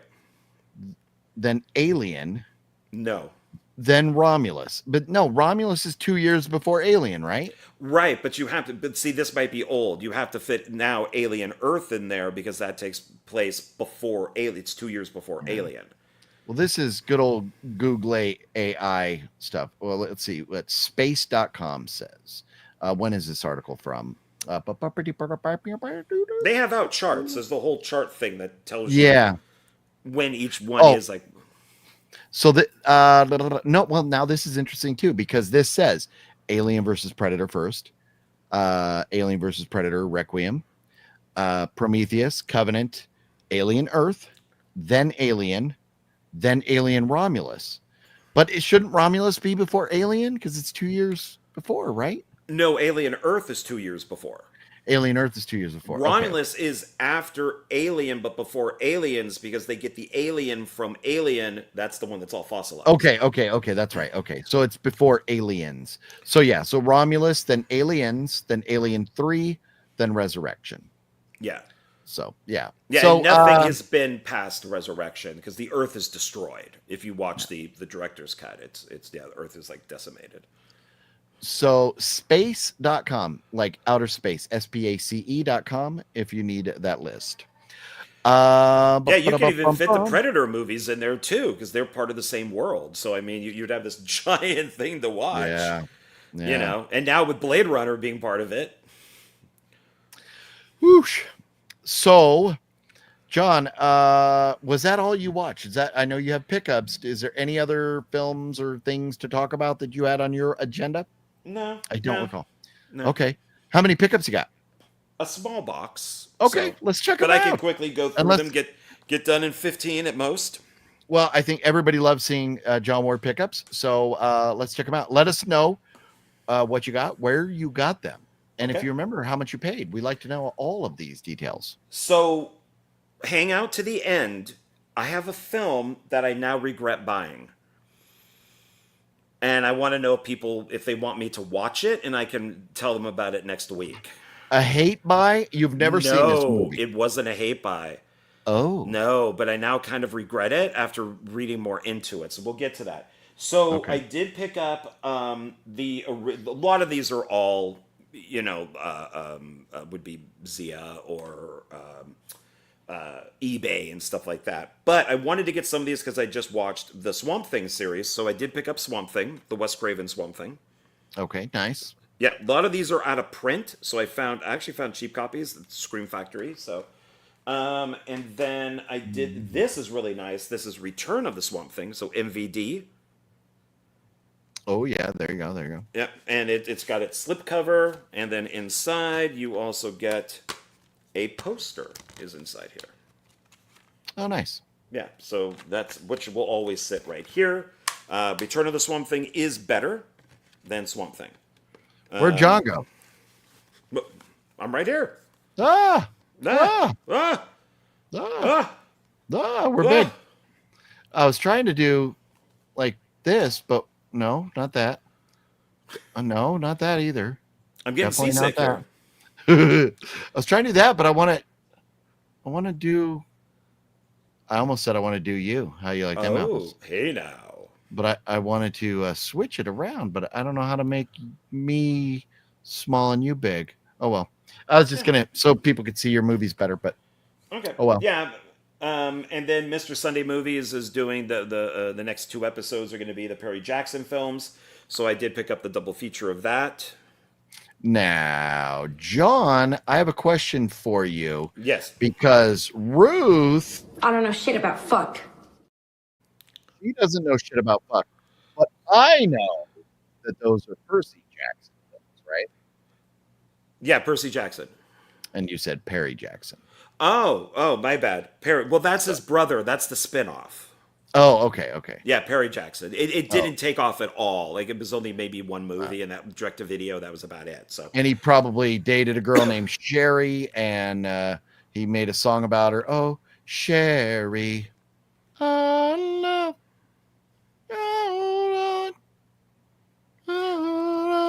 I knew her. No, you didn't. Yeah.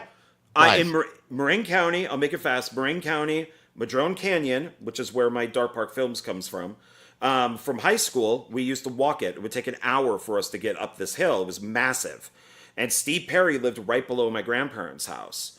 And Sherry would drive a Jeep, and she would see us walking, and she would give us a ride, and we'd drop us off at Steve Perry's house, and then we would walk the rest of the way. Shut the front door. You actually got a ride from Sherry, from the Steve Perry song Sherry? Yeah. Wow. Yeah, a few times. Yeah. Wow. And then we see Steve Perry walking. That canyon is famous. It had Huey Lewis lived there at one time, Janis Joplin, Sammy Hagar. My mom actually has the Sammy Hagar guitar, the red guitar, because he smashed it against the pole during a party. I remember you told me that story before. Yeah. Yeah. So yeah, it's wow. I don't know if he still lives there, but I never lived there. I never lived there, John. I'm sorry, Tom. Suck it, John. Tommy. I know. I'm sorry. And then I did pick up some superhero animated stuff. I did get. I bought these two together: Batman: Soul of the Dragon, which kind of looks like an Enter the Dragon, Bruce Lee, kind of like Jim Brown type thing from the 70s. Is that an animated deal? It is. Okay. But it's got like, like here, like this would be, like Jim Brown doing that karate thing, that with like the leg all stuck out. So I thought that looked kind of interesting. And nice. I bought it with this, which is actually disappointing. Batman: Death in the Family. It is an interactive movie. So you choose. So in the comic book, you got to choose if Robin died or not. That was the big deal. And of course, everybody said Robin dies, so that's why it's called Death in the Family. And in this, that's what I thought that you did. So I thought it was an actual movie, and then you could just choose if Robin lives or dies. No, it's like that throughout the whole film. Does the Joker live or die? Does Batman live or die? You got to pick as you watch along? And it's fucking annoying. Remember those books, though, in school? Like, when you would have those choose your own adventure books? I love choose your own adventure books. This is so complicated. Because Robin has three different ways you can go. So there's the building that the Joker sets the bomb up in. So it's like, does Robin nearly escape? Does Robin die? Does Batman save Robin? So you can pick three things, which then will lead you to three other stories, and then that will lead to, does the Joker die? But it's hard to get back to the other options. Well, does it have the storyline where Robin gets incredible food poisoning from a bad carne asada burrito? See, I couldn't get to all of them, so probably it might be in there, but I just didn't see it. That's very sad that you got that. I think it was the guacamole. They probably had expired guacamole that they put in there, and he ate it. A little brown. Yeah, probably shouldn't have done that. So a little disappointing because I love the comic book. So that was, but I mean, I'm not going to get rid of it. So, now that I mention carne asada burritos, there is nothing like a good carne asada burrito. Nothing like it. Nothing like it. And I think I'm going to have to go out and buy myself carne asada burrito after this tonight. Damn it. Look what I do to myself sometimes. We so many times we start talking about food and then we all end up hungry before the show. Now I am hungry. This one is a double feature. Those were all Blu-ray. This is DVD. So Batman double feature. So it is Batman Beyond: Return of the Joker and The Batman vs. Dracula. Oh, look at that. Dracula. Yeah, so the Penguin is like Batman is Dracula's slave, and he starts biting. Dracula starts biting everybody in Gotham, and Batman, and they all think it's Batman because it's Dracula, so they think it's Batman. And, I know Dracula. Do you? I met Dracula before. Is that the guy who runs your church? I know Dracula. You do his voice very well. You're welcome. Thank you. Yeah. But these things are kind of like how we were talking about how like some stuff is really violent, like Peacemaker, is all of this stuff is bloody as hell. This is I have not kid heard stuff. that when it comes to animated Batman stuff, because Phat Samurai and Lady Phat are the big. They have like Batman shrines throughout their house. Their bathroom is, they call it the Bat Room instead of the bathroom because it is literally floor to ceiling Batman stuff in there. So, Oh wow, they know everything about Batman. So you would enjoy a good conversation with them about that. yeah, probably. They have said that the animated stuff is very violent. It's violent, and for the most part, I've enjoyed all of it. And this would the Batman Beyond: The Return of the Joker. It's the more science fiction Batman. But I wanted to get this one because it's the original uncut version. So there is a family version, but there's also the adult version. So it's kind of like when they did not the comic book, but the Blu-ray of The Killing Joke, where the Joker shoots Catwoman in the back and paralyzes her, which kind of goes into Birds of Prey. It's in, for some reason, in the first 30 minutes, Batman is fucking Catwoman, and it's not a kid's thing. That's okay. Yeah, it's not in the comic book. So I think it's Catwoman. I don't think it's Batgirl, but See, I told you I know Batman. I told you I know Dracula. Look, Yeah. I got fangs too, like Dracula. Aren't I cool? yeah, he is cool. He actually did a good job in that. Everybody was wrong. And then I got 2 Funko Pops, and then we'll get to the one that I need to get an opinion on. So this one is kind of cool. Okay. This is incredibly detailed. This is Venomized Hulk. So he's Venomized. half Venom and half Hulk. Oh, that's kind of cool. Yeah, and Well, and I like that too because Venom could go into Hulk, and that's plausible, right? yeah, and it does it with a lot of them. So there's like Captain America Venom, and then there's like Iron Man. But this one was really cool looking. So and he's heavy too. And then I also got kind of one of the zombie ones. I got Zombie Doctor Doom from the Marvel Zombies. So he's all zombie eyes. Wait, where's the side of it? Oh, there he is. Yeah. Okay. Yeah. So, and luckily these things were pretty cheap too. Otherwise, they probably were like the normal price of a Funko Pop. So I didn't feel too bad about buying them. So That's cool. So it's yeah. They got a whole bunch of zombies on the back here. So yeah. So now, okay. Well, okay. 1 second. Greg says, Oh. that's a cool story about your mom having Sammy Hagar's guitar. Yeah, I told her never get rid of that thing. Yeah.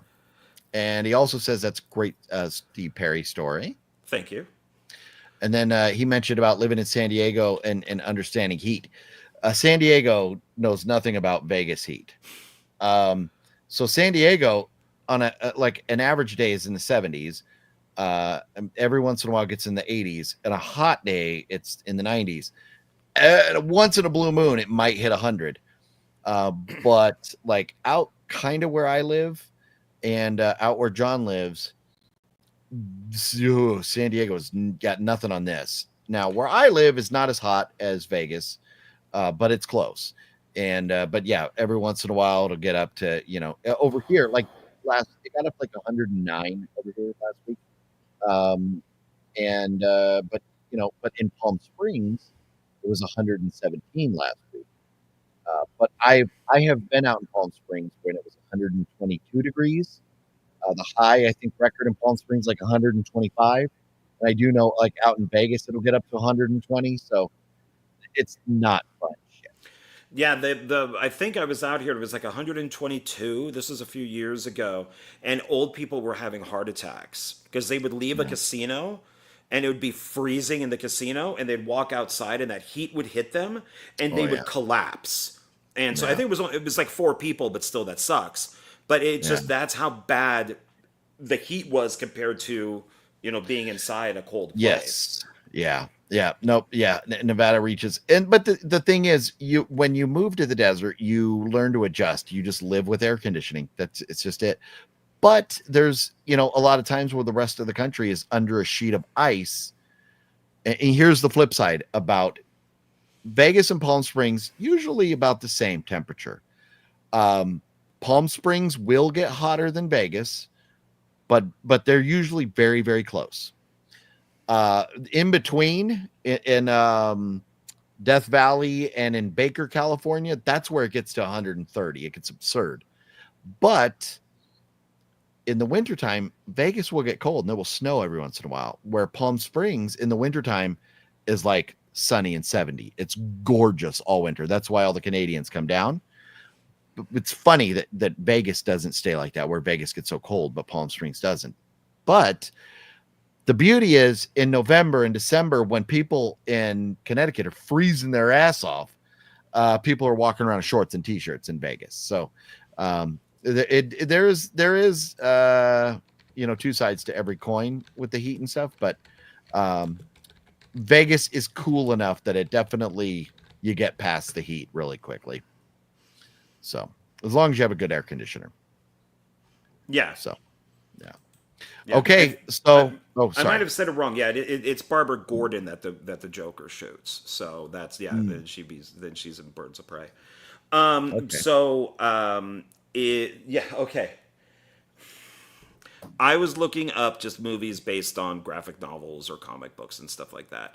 And I saw this and I said, okay, I'll pick it up. Why not? It was really cheap. A few bucks, got it off of eBay.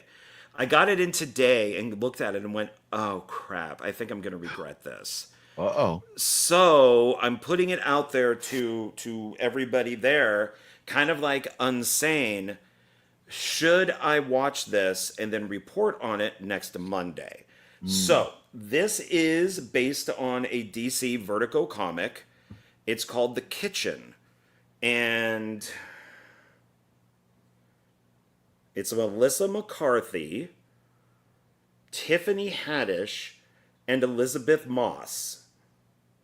Now, I didn't look clear enough to see that Melissa McCarthy is in it, who I cannot stand. I like her in Bridesmaids. That's about it. But some of these things is, okay, it's not a man's world anymore. Oh, good. Okay, it's one of those. So this is what the movie is about. It's very short. So it says, okay, the three of them, okay, so the three actresses star as three 1978 Hell's Kitchen's housewives whose mobster husbands are sent to prison by the FBI. Left with little but an axe to grind, the ladies take the Irish mob's matters into their own hands, providing unexpectedly adept at everything. Oh, they're Mary Sue's. So now it's a girl boss movie and they're Mary Sue's. From running the rackets to taking out the competition. I didn't fucking realize this when I bought this. And I'm not going to return it because it will probably cost me more to return the freaking thing. You haven't seen that before? We haven't had this conversation before? No.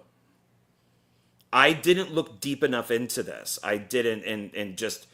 I saw that The Kitchen was this vertical, comic book, which is more of an underground type of thing for DC. It's Warner Brothers. It's like, okay.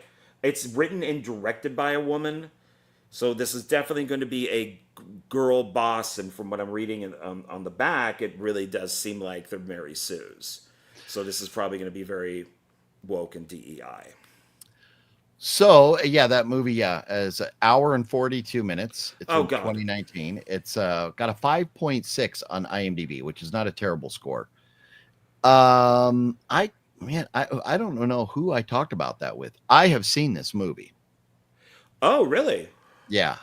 So, because I love a good mob movie. I didn't say I love this. I didn't say I hate it, but I do love a good mob movie. And it's like a mob movie, kind of, sort of. So I won't say anything about it, but you should watch it, and then we could talk about it next week.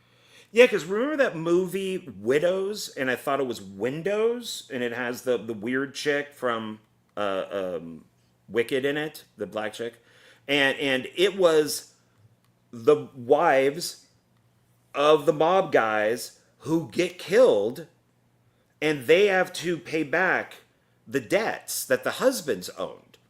Yeah. And I'm like, is this the same movie? No, It sounds a lot like it. There's similarities, but no.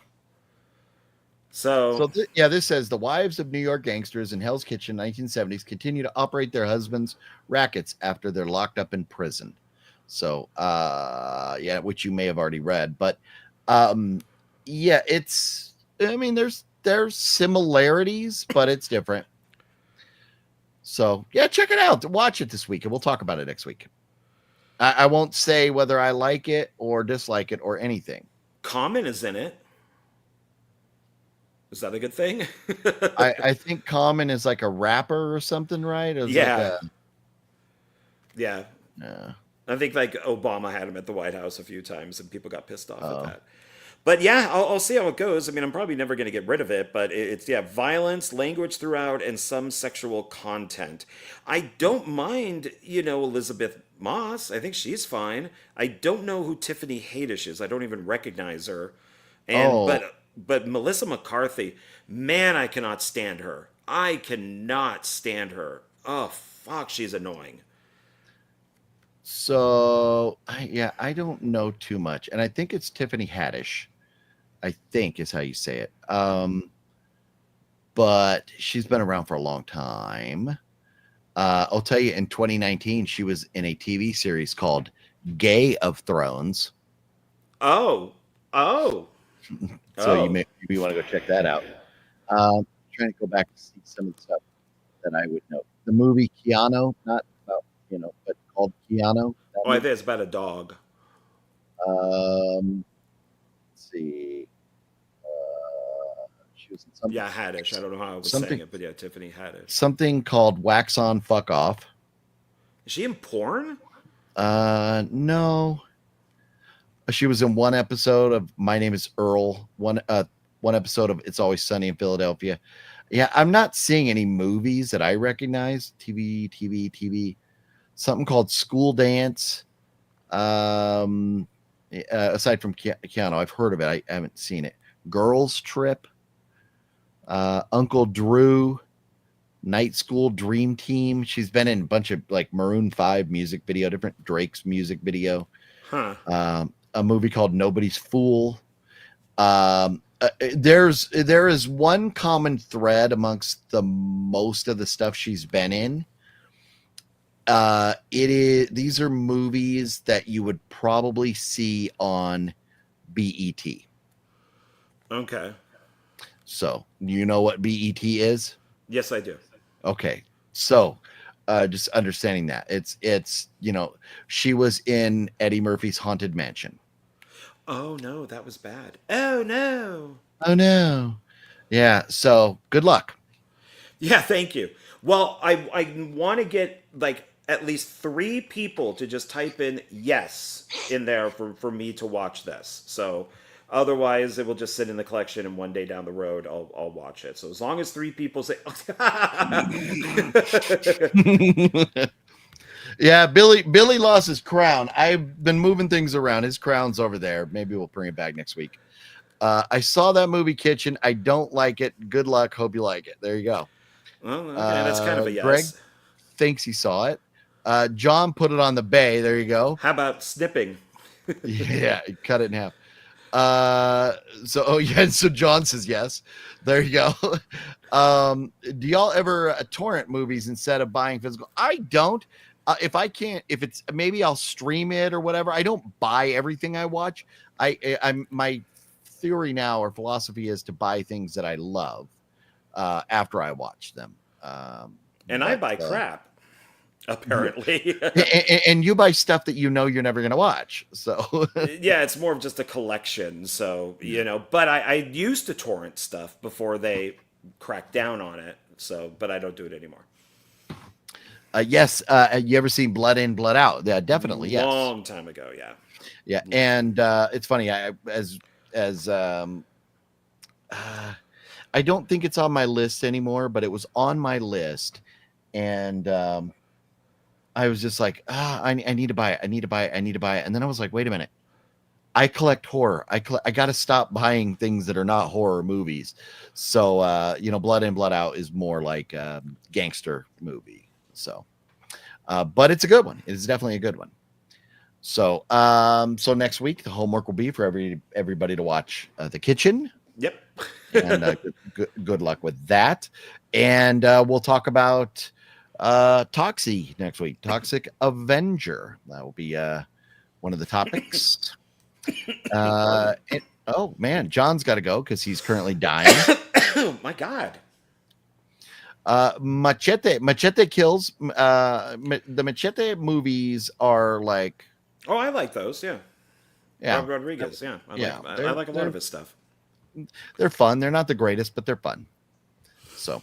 Well, I do like Charlie Sheen plays the president, but he's Carlos Estevez, which is his real name. Yeah. So that I thought was funny. Now,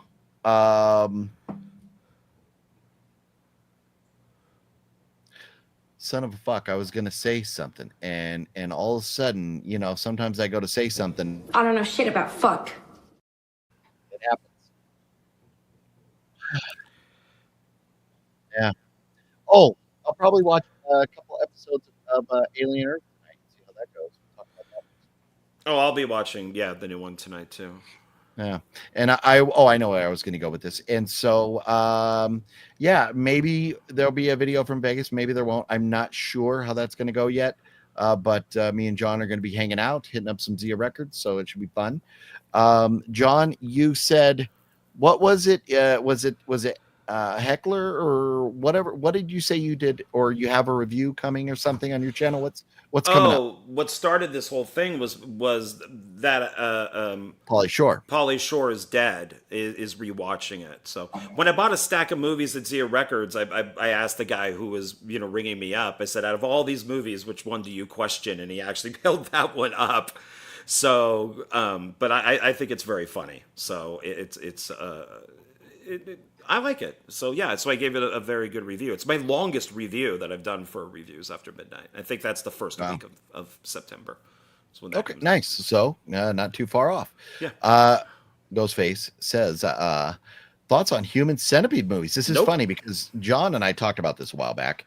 And I like movies that show how how twisted a writer's mind can be and just how screwed up human beings can be to each other.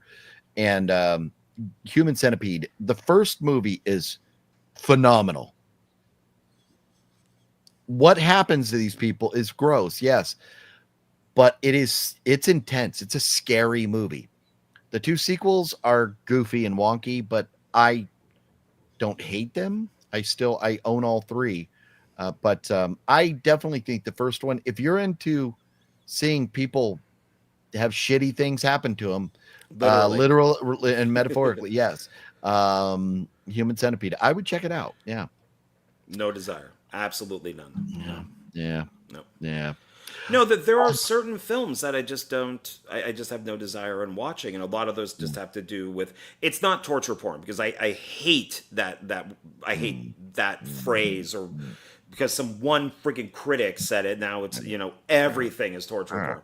But I just don't like torture. I don't like, Hostel was okay and stuff, but I just don't like, unless you can get revenge at the end, Hostel 2, Hostel 3.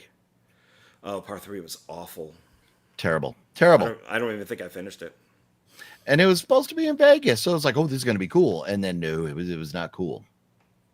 No. Very offensive. Yeah. Yeah, what are you going to do? You have to watch Hunger, not like Hunger Games, but a movie called Hunger. Well, there's Hunger, which is the David Bowie vampire film by Tony Scott. That's what I know of. Okay. Yeah, I don't know. I will Google it, sir. And hope you're doing well. It's good to see you dropping in, hanging out with us for a bit. I know everybody's busy and sometimes we're not all able to hang out. So Hunger from 2009. Okay, we'll take a look at it. We will. John's gonna take a look at it right now. Out of an yeah, let's see what Okay. this is. Okay. Hunger 2009. Oh, Michael Fassbender. We like Fassbender. No, I don't have that. Unless this is a different. Are we different? Irish Republican Bobby Sands leads the inmates of another Northern Irish prison in a hunger strike. Director Steve McQueen. No, I don't Probably think. not the. So maybe I'm looking. Maybe. Oh no, Steve McQueen's a different guy. He's actually a black film director who did like 7 Years a Slave, stuff like that. No, what I have is. Oh, so okay, so maybe what he's saying here: strangers struggle when a madman imprisons them. Is that what you're seeing, John? It might be 5 individuals unknown to each other wake up in complete darkness, surrounded by stone walls. I gotta find that. I don't see. Oh, here it is. I just had to scroll down a little bit further. Yeah. Don't Let Go says, wait, Toxic Avenger is a horror movie? I know, right? I know. I mean, technically, you could call it sci-fi if you want, but yeah. No, yeah, it's a horror comedy. It's a dark horror, dark comedy. Yeah. So, anybody we know in this one? No. What? Bjorn Johnson looks familiar. What else was he in? Self-Reliance counterpart, Beer Fest. Oh, Hunters 2. There's a part 2? Or TV series. There's a TV series that's based on The Hunger, the Ridley Scott vampire movie. Okay. Yeah. Okay. We'll have to check that out. So, yeah, thanks for the recommendation. We all appreciate it. Did you guys see Haunting of Helena? Is a good horror. Looks good. I don't think I've seen that. Have you seen that, John? No. Wait a minute. I have Haunting of Julia, Haunting of Molly Hartley, Haunting of Hythe House, Haunting of Hell House. No, I don't think I have. Oh, it's a 2012 Italian supernatural horror film that explores themes of motherhood, trauma, and supernatural. Okay. Oh, interesting. I've not seen that. You guys ever seen Tourist Trap? Yes, I own it. It's a Charles Band movie. Yeah. Isn't there like a Johnny Depp Tourist Trap movie or Angelina Jolie or something? There's a movie. Or is that just The Tourist? Oh, there's The Tourist, and then there's Trap by M. Night. But this is made back in the 70s, like late 70s. Oh yeah, okay, I see. Yeah, the mannequins open their mouth and scream, and Chuck Connors. Tourist Trap TV movie. Daniel Stern. Okay, that's one you can't use logic on at all because it makes no sense, but it's still a good movie. Okay, nice. Oh, it looks cool. Looks okay. Yeah, it's got Tanya Roberts and some other people in it. Yeah, definitely have to check that out. I see Hostel movie and going to be TV series now. Oh, well, yeah, that's right. I think we talked about that a while back. But Eli Roth is involved, right? So hopefully it's good. Was Eli Roth, and he was only like listed as a producer for part 3, right? I think he should name only type of thing. Yeah, he should have never even let his name on that pile of shit. How about Let's Scare Jessica to Death? Slow but very atmospheric. Yeah, that's a good one. 1970s. Haven't seen it in a very long time. So I probably saw it on TV, I think, when I was a kid. Right on. Well, we would love to stay and chat with everybody, but John is scooting away. I think it's time to tinkle, and I'm going to take my ball and go home. So I got 2 balls that I'm going to take home. Oh, you're gonna have a little fun with them. You're gonna fondle them, caress them, love them. Yeah. Okay. Well, John, it's been fun. Everybody, it's been fun. Thank you all for hanging out. Thank you. I appreciate you all. Terry, if you're still there, thank you so much again for the super chat. Jeff, thank you so much for your support last week with the PayPal donation. Appreciate you guys very much. And before we go, yes, Mario, I've seen Unstoppable. It's a good film. It's Tony Scott's last film, sadly. Yes. But it is a good movie. Yes. Love Shout some out to Tony Scott. Rest in peace. Denzel and Chris Pine. I am in. So good stuff. Okay. I am in. Yeah. Okay. All right, guys. See you next week. Bye-bye.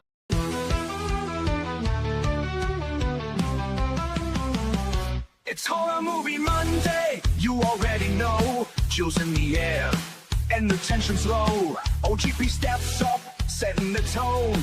Always in charge, yeah, sitting on the throne. Sean Ward steps in with a confident stare. Nipples getting hard from the icy glare. Bowser's in the back, creeping through the dark. Lurking in the silence like a phantom arc. It's Horror Movie Monday, lights down low. Screens on the screen, let the madness flow. We laugh, we jump, we scream, we play. Every week it's thrilling in a twisted way. What's your favorite scary movie? Fuck you!